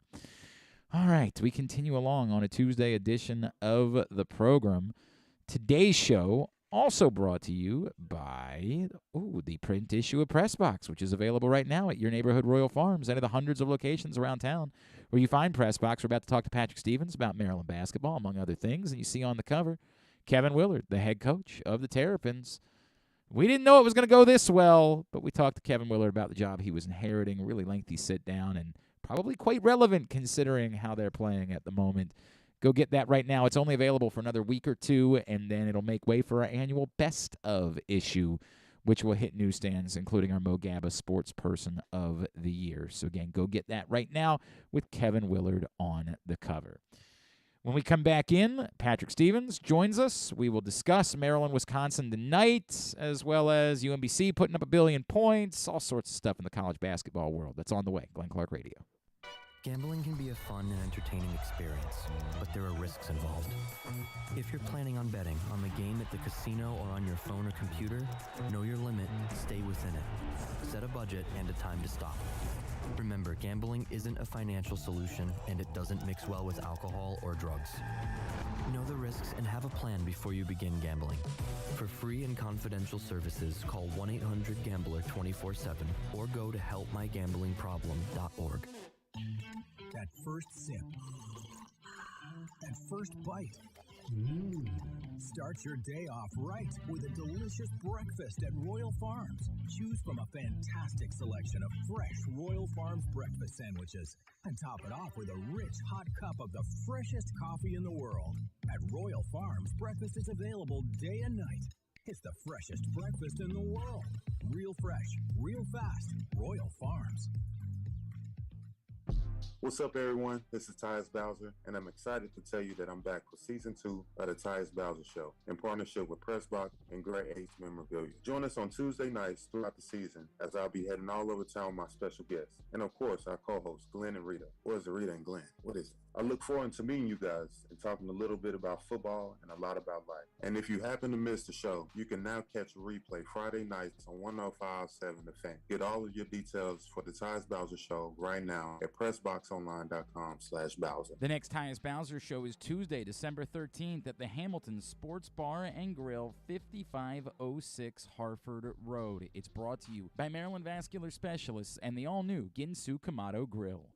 Sports betting has come to Maryland, and we're ready to help you win some money. Tune in for Simply the Bets every Tuesday morning at 11:40. FanDuel Sportsbook GM Leon Twyman and VSiN's Aaron Oster join the guys every week to give you all of the info you need and offer you a few winners. And every other Thursday at 11:40, tune in for Weekend at Bookies as Andrew Stecca and Alloy Sports' Brad Kronthal help make you some money for the weekend. So come win some money with us on Simply the Bets every Tuesday and Weekend at Bookies every other Thursday. Brought to you by the FanDuel Sportsbook at Live Casino and Hotel Maryland. Listen at PressBoxOnline.com/radio. Watch at YouTube.com/PressBoxOnline. The weather outside is really unpleasant, so it's time to warm up with some comfort classics this winter at your neighborhood Glory Days Grill. Try the Twisted Ribs and Wings combo. It's 2 full pounds of meat, the mac and cheese bites, Mr. Richards meatloaf, the citrus salmon, the winter spinach salad, and for dessert, here's internet radio personality Griffin Bass to tell you about the bourbon butter cake.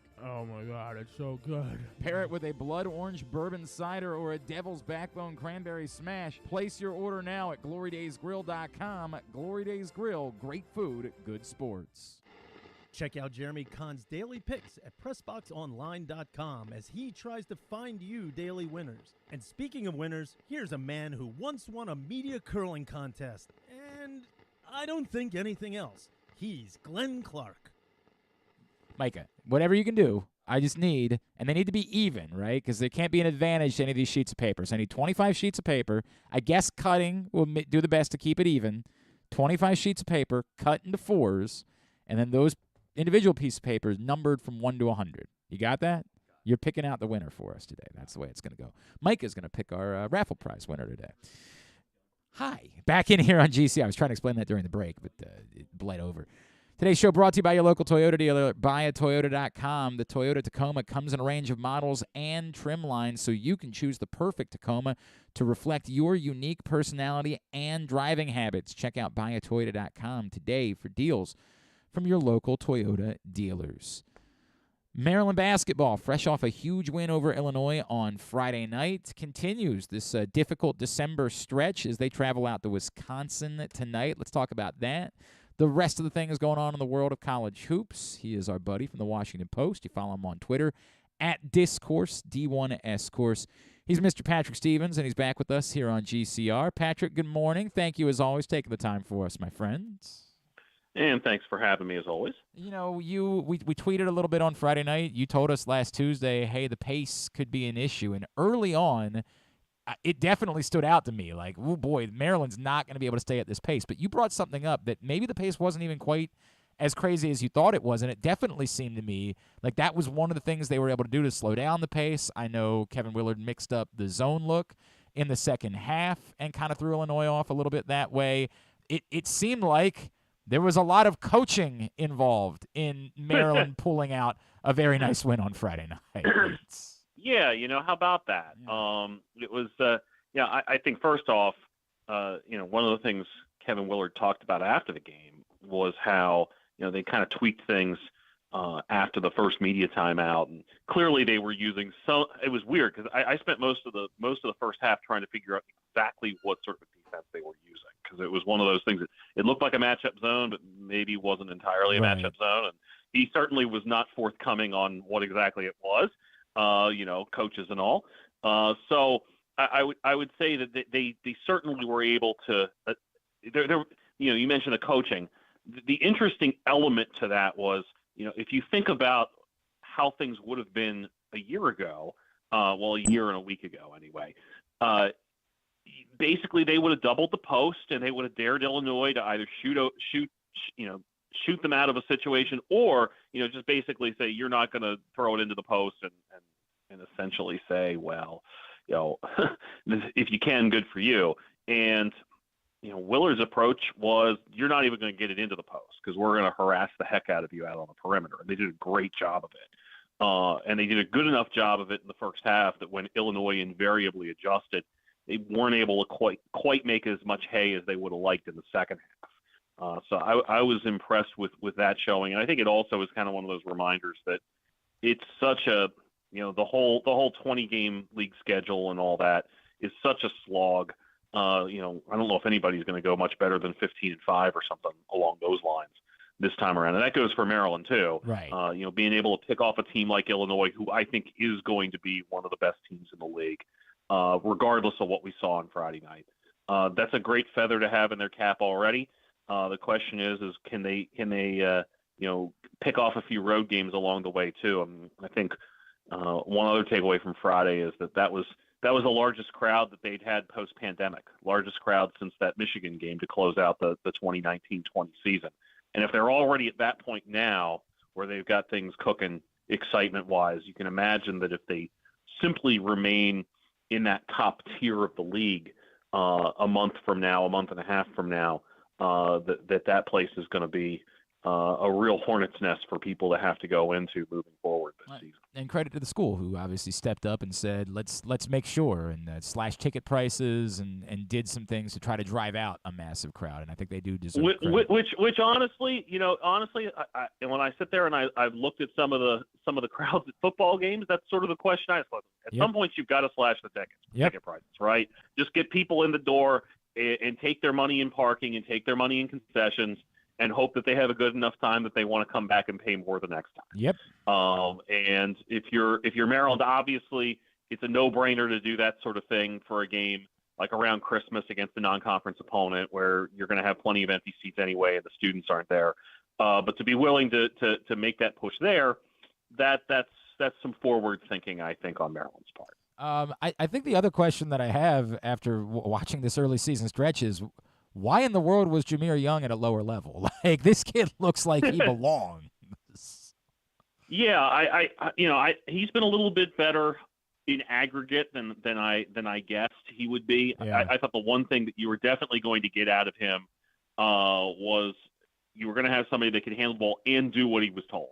Like, when you think about where Maryland was at last year, you had a guy that could handle the ball in Fats Russell, but Fats Russell was Fats Russell. Like, his style, getting downhill, using his speed to his advantage, that was what he was going to do, whether that was what Maryland needed him to do or not. Sure. And so I think Jahmir Young is pretty well dialed into what Kevin Willard wants, and I think that's one of the things that stands out about the entire rotation is you get the sense that everybody's clearly on the same page, and I think there's probably a little give and take here too. They're playing in a more fun style. I still don't think it's as fast-paced as a lot of people would like to think that it is. But at the same time, I think on offense, they are trying to push the pace a little bit. When you look at those average possession lengths, they're certainly a little bit further ahead on that front on the offensive end than the defensive end. And so I think that by giving a more appealing style, I think guys are more willing to do things for a new coach coming in. And of course, you're trying to please the guy who's in charge all of a sudden. It's not old hat or anything.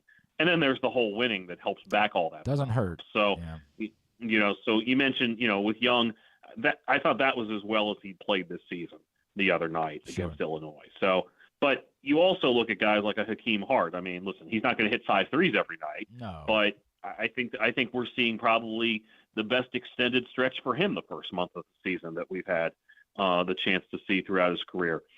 I'm impressed by the fact that they got 5 points and 7 rebounds in 29 minutes out of Julian Reese, and he had foul trouble, and they were still able to lead almost all the way through for the last 30 minutes or so. Great point. So, Great point. If he's playing better, and frankly, that was, I don't think, the easiest matchup for him. I think there's harder ones out there, but they're going to get better games out of him in all likelihood than what they got on Friday, and that bodes well for them as well. So the other thing I kind of take away, Ian Martinez continues to give them a nice boost off the bench. They don't need him to be a superstar, but if he does what he did the other night, which was 8 points and 2 rebounds in 20 minutes, did have a couple turnovers in there, but generally speaking, was a pretty useful piece, and even blocked a couple shots in there too. Really good defensive plays. That's going to help them a ton as well. And Patrick Stevens is with us here on GCR. To your point, it's going to be critical for them to get better minutes for Juju Reese, because the one area it still seems to be front court depth, which would be a concern. And at some point they're going to have to play Purdue. And that's going to be, and Michigan too, obviously, with Hunter Dickinson. Yeah. All right, let me get to Wisconsin tonight. Obviously, whenever Maryland fans would think about Wisconsin, they think about low-scoring games, and they have played a lot of those this year, but the last couple of times out, there's actually been a bunch of points scored. I happened to watch the game against Kansas on Thanksgiving just because it was early in the day, and I don't know, it was on, so I decided to sit and watch it. It was wildly entertaining. This is I don't know, plucky is the word that comes to mind. Like it kind of reminds me of a Wisconsin. They're not maybe as good as some Wisconsin basketball teams, but damn, they're competitive. And they're a pain. They're a pain to deal with. And I know that they lost at home to Wake Forest, but you would expect that they're going to be one of those teams that when you go into their home court, it's just going to be a miserable experience just about every time you go there. Obviously, if you go to Purdue, you're dealing with the crowd and you're dealing with a good team. At Wisconsin, you're dealing with a pretty good team. I don't think it's necessarily vintage Wisconsin, right? But there's enough there, like between Chucky Hepburn and Tyler Wall and Stephen Crowell and all those guys. There's enough there for them to make life miserable for people, and they do have size with Wall at 6'9" and Crowell's a 7-footer. And they are well-coached defensively. Offensively, they're not always the most fun team in the world to watch. Although, like you said, they've probably been a little more efficient here the last few times out. Basically, if you start at that Kansas game, they've actually not been a bad offensive team. I mean, they beat USC the next day and then played decent offense against Wake and really good offense in their overtime victory against Marquette the other day. So I look at that as one of those games. Frankly, I was kind of looking at the sequence of 4 games of can you get 2 of them if you're Maryland? And it was essentially see if you can split the 2 Big Ten games because going to Wisconsin's no picnic, and then see if you can split the other 2, the non-conference games on the East Coast, Sure. one against Tennessee up in Brooklyn and then UCLA next week. I don't want to – it's too early to describe a game as a house money game. It just is. But if Maryland is competitive, I think that's what you want to see at Wisconsin. Getting a win would be awesome. Losing by 20 would not be. But being competitive against a tough, disciplined team, which frankly is kind of what Maryland is trending towards, right? Like, I mean, that's what we've seen from them so far is that they make good decisions. They play hard at the defensive ends. They get after people. And so I would expect tonight's game to be fairly entertaining. I tend to think that that's an opportunity for Wisconsin to kind of get an early hold serve type of game in the league. But if Maryland can go in there and win, you know, I really felt going into that 4-game stretch here at the start of December, like, can you get 2? And if you can split, it's game on. And I think if Maryland gets that, then it really is game on. What can these guys do? Because I think at that point, they'll have proven quite a bit. Sure. I mean, I think that the St. Louis and Miami wins are nice. Beating Illinois is more impressive. If you're sitting there at 9-0 in what felt like it was going to be the ceiling being, you know, maybe they're flirting with an NCAA tournament berth, it might actually be time to recalibrate expectations. And as you know from talking to me many times over the years, you don't just say that. I'm more reluctant to go to that point than other people. But if they get even one of the next 3, especially tonight, then it's kind of like game on. Let's see what this bunch can do. On the local front, it's a really interesting week. It happens to be a week where there's a lot of games on TV, a lot of opportunities for fans. Tonight, Coppin's on TV. Tomorrow, both Towson and Navy are on TV. And then this weekend, the UMBC Morgan game is on Masson. The Towson Navy game is on NBC Sports Washington. So a great opportunity this week for fans to check out some of these local teams, even if you can't make it to the game. Some of those are, you know, like on Saturday and Sunday, the UMBC, the Towson games are at home. Are definitely worth going to. Let me start with UMBC just because, like, are they suddenly a wagon, or did they just get the right opponents at the right time to score about 1 billion points their last couple of times now? Well, first of all, I don't think Lehigh's very good. Yeah. I think that's kind of let's start with. I mean, they went to Lehigh and won by 26, so that's pretty impressive.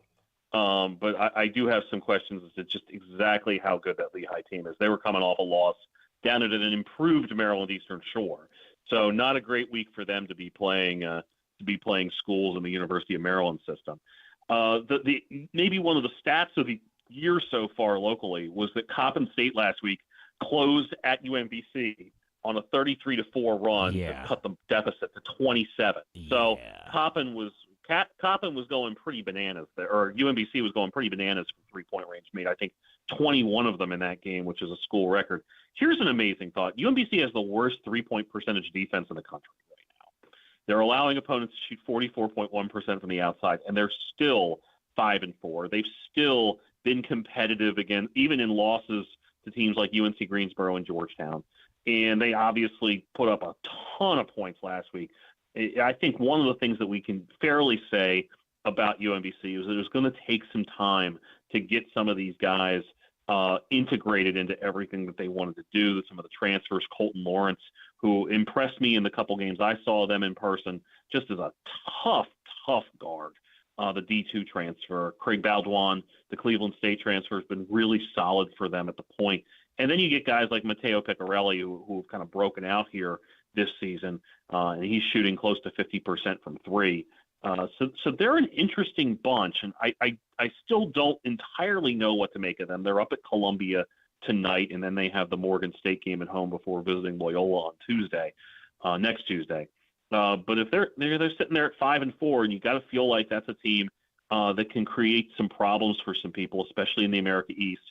And I think too, we've kind of reached the point where it's going to be, if their 3-point shooting is on, and it has been in the last week, they could cause some serious problems for some people. So a team definitely to watch.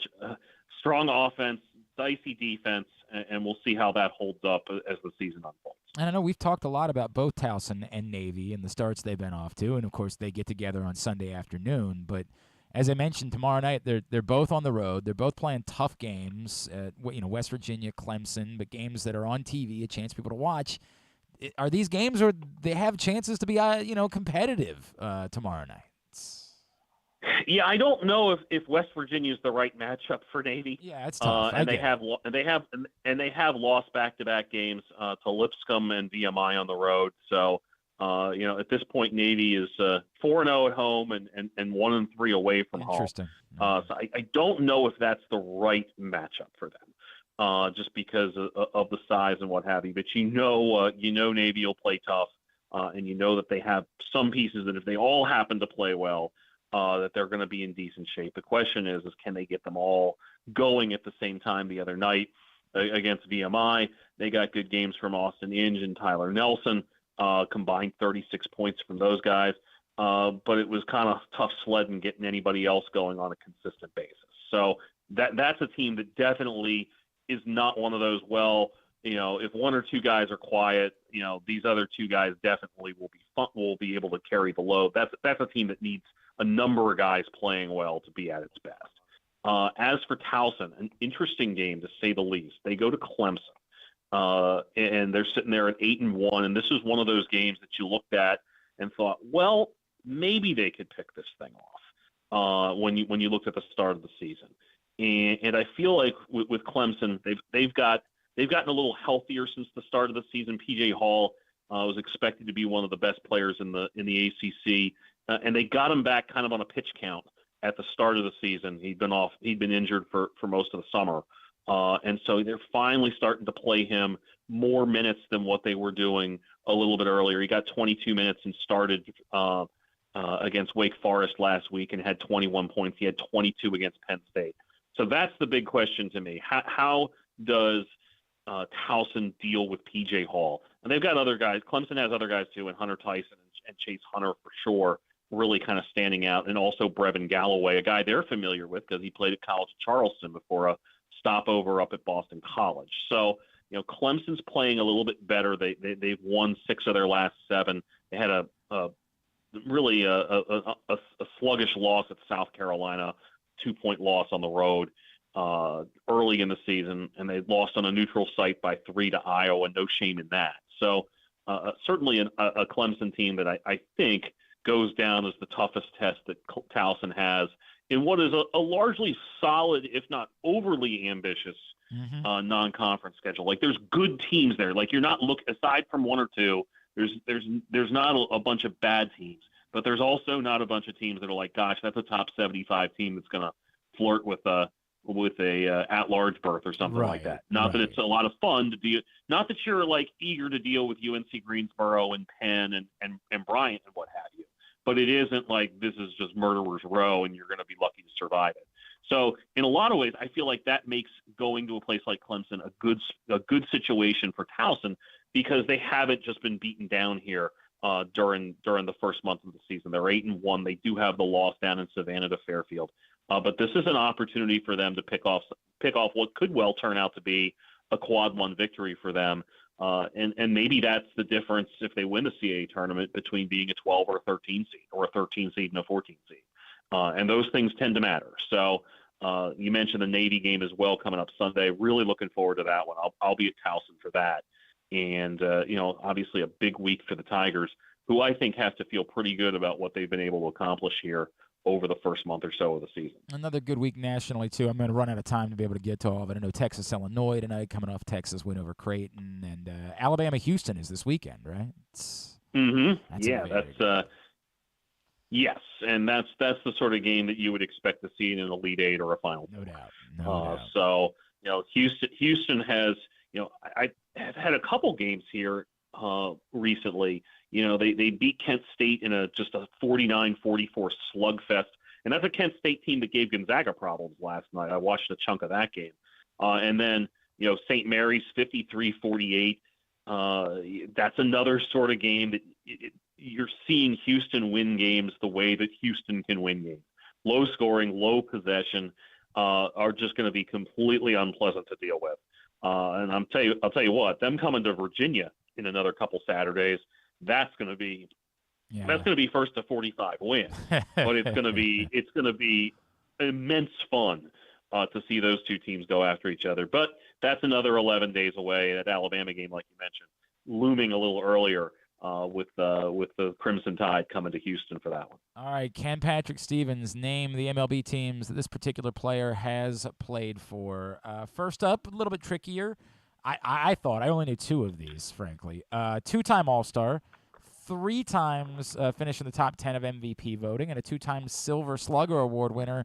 And there's all those hotels and restaurants that are named after him. Of course, we're talking about Hojo, Howard Johnson. Hojo. 4 teams. How many teams? 4 teams.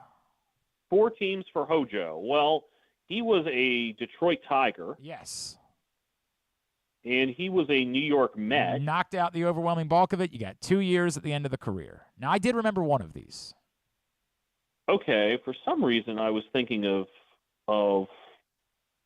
that there was something else before the Mets. Was Detroit before the Mets? It was Detroit before the Mets, yes. And that was I did not remember Okay. Detroit. So it was Detroit for 3 seasons, then the Mets for 9, and then 94 one place, 95 somewhere else.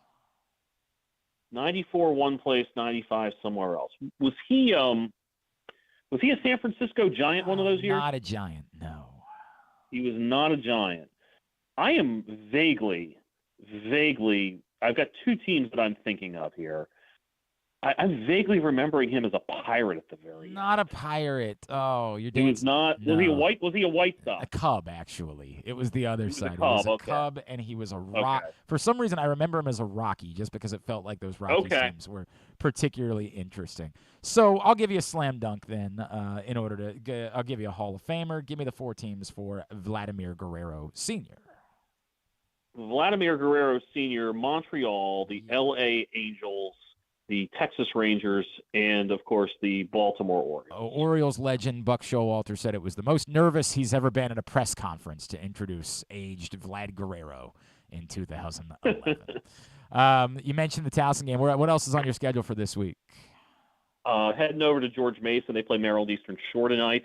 Georgetown, Siena tomorrow, where it should be noted that the Hoyas are giving out free tickets to any D.C. resident. Yes. So if you are a Washington, D.C. resident, feel free to mosey over to that 6:30 tip.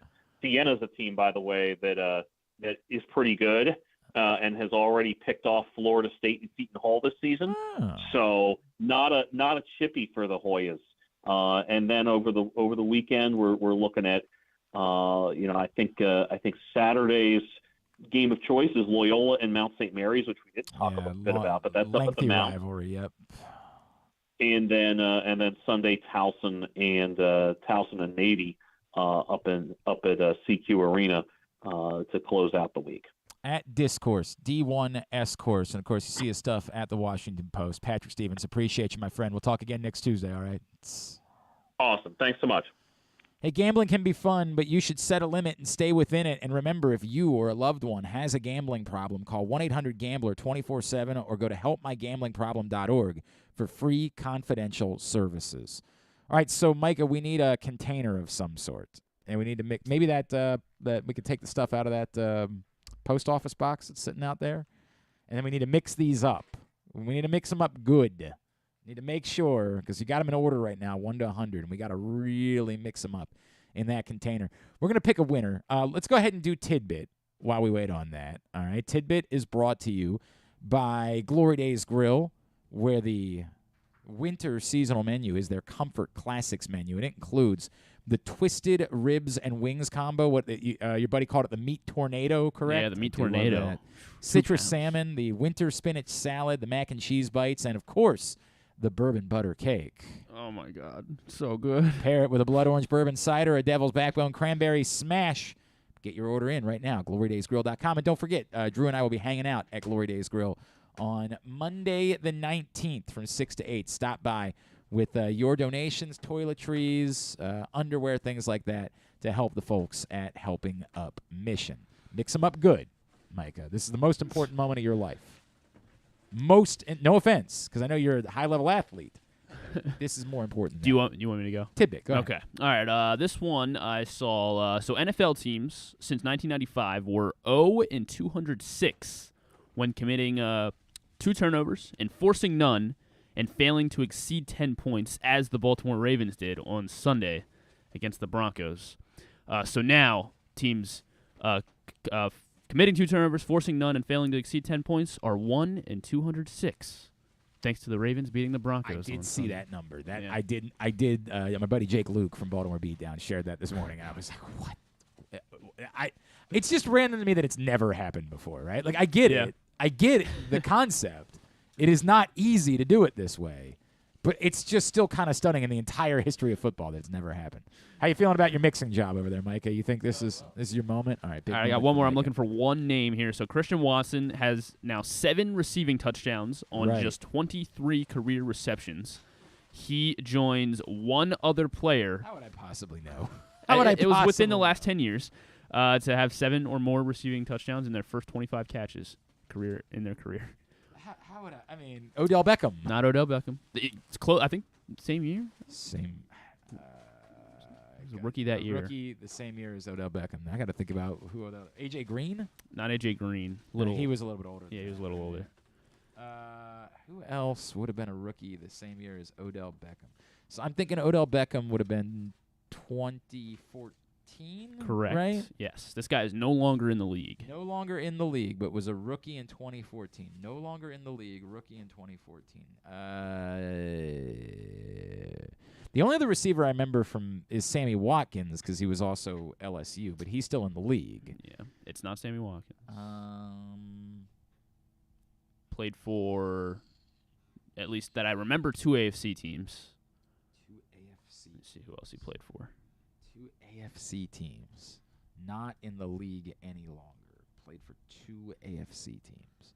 Was he a high draft pick? Let's see. When was he drafted? Why doesn't it say when he was drafted? Not helpful. Yeah, I know. Not helpful. No, he was a 4th-round pick. It was a 4th-round pick. A 4th-round pick that played for 2 AFC teams. Those are the only 2 teams he played for. Out of the league.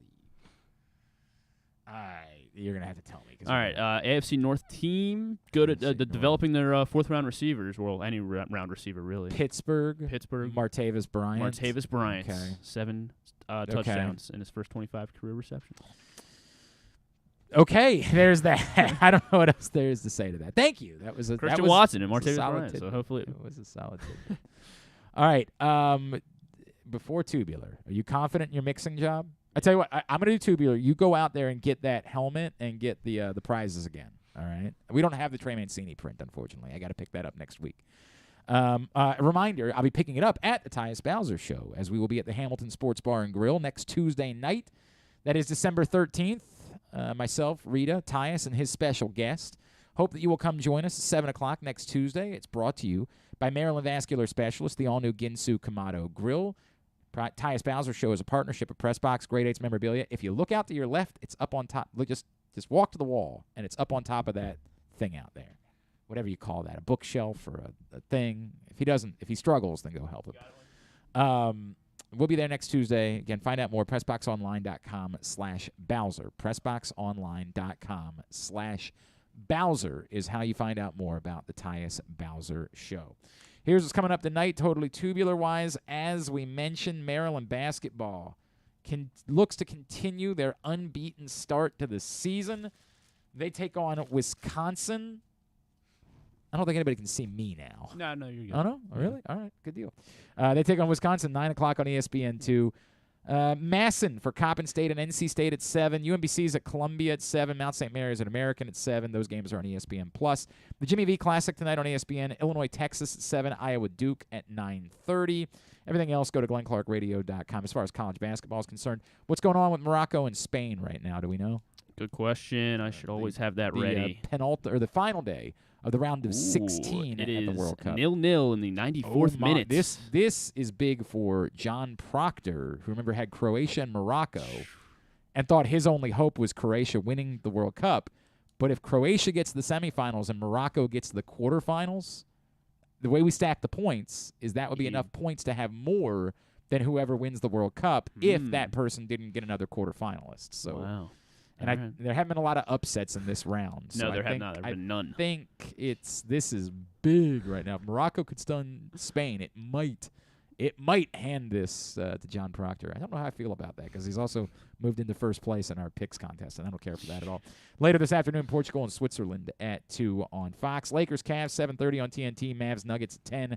ESPN Plus and Hulu for Maple Leaf Stars at 8:30. The USA Network for WWE NXT at 8. Some non-sports highlights. Jack Black's going to be on Celebrity Wheel of Fortune on ABC. Janelle Monáe will be on Kimmel as well on ABC. Let's see, there's a Boss Baby Christmas bonus special on Netflix. I did watch the Guardians of the Galaxy Christmas thing. It was delightful. Yes, it was delightful. Yes. I mean, it's not meaty in any way, but that was sort of the wink, wink, nudge, nudge joke of the whole thing, is they were kind of like parodying Christmas specials in doing it, and it was wonderful. It was delightful. And then the last thing, The Voice on NBC at 8. Severna Park High high school students. This is the answer. Yes, she advances to the top 8. So at 8 o'clock tonight, you can see Perigita Bastola. All right, senior let's at go. Severna Park High School. Let's go. Yeah. We can replace Mark Teixeira as the most important person to ever come from Severna Park. You son of a...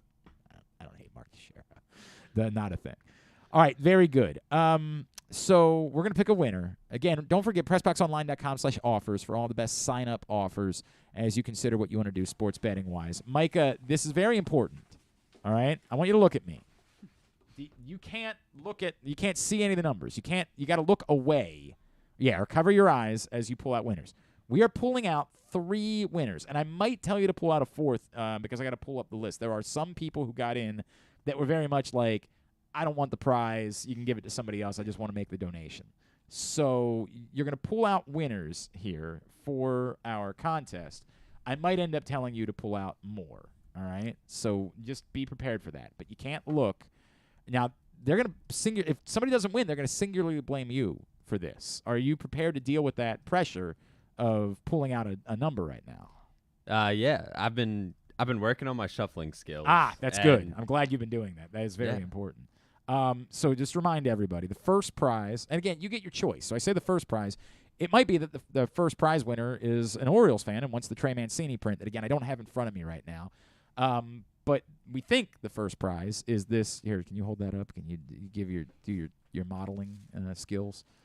That is an autographed Ravens helmet signed by potential future Hall of Famer Calais Campbell right there. That's a big deal. We also have a Trey Mancini print that is autographed, and we have these 2 prints. These are actually photographs that are signed by both Tyus Bowser and by Marcus Williams, and someone will win this pair of autographed photos. So that's the 3rd prize. So 3 prizes that we've got. 100 names. Now, I say it's actually not 100 different names because some people got multiple. In fact, one person has 20 spots in the raffle. That was the most that we got this year, was a $500 donation. So that person got 20 spots in the raffle. Could end up winning all 3 prizes. That's the way it goes.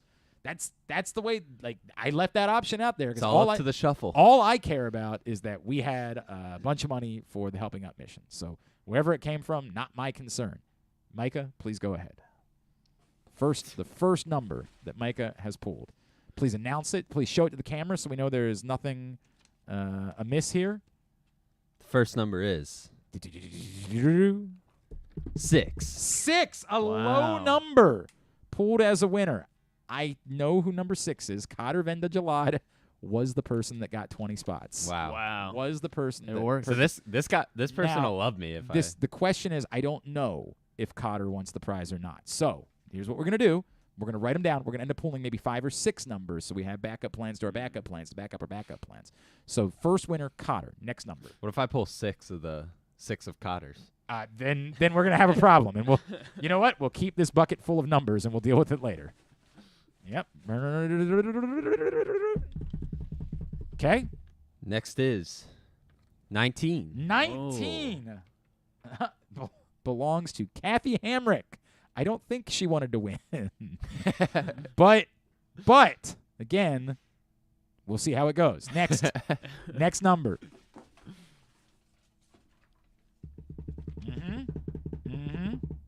15. Boy, we were really going with low numbers.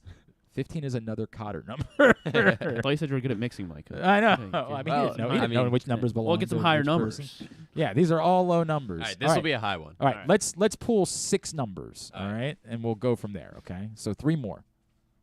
Oh God, we were late. We are very late. Yeah. 53. 53. Finally a high. We're going speed round. I'm a little bit nervous about this. It's still. Oh my God, that is another number that belongs to Cotter. Strategy. That is unreal. Strategy. What? That is unreal. Next, Yes. 23. 23 belongs to Michael Jordan. No, it belongs to George Patty. Has number 23. Thank you. And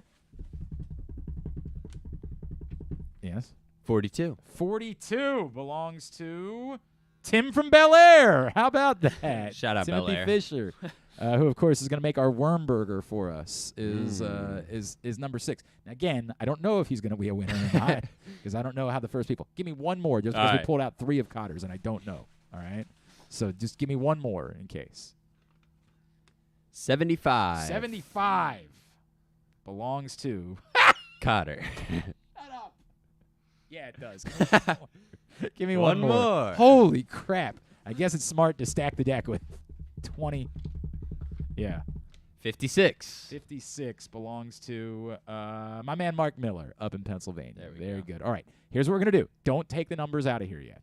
All right. I will start making contact with these people and find out if they want their prizes or not. And then if we need, we will pull more numbers. All right. I would love to. Thank you, Mike. I appreciate that.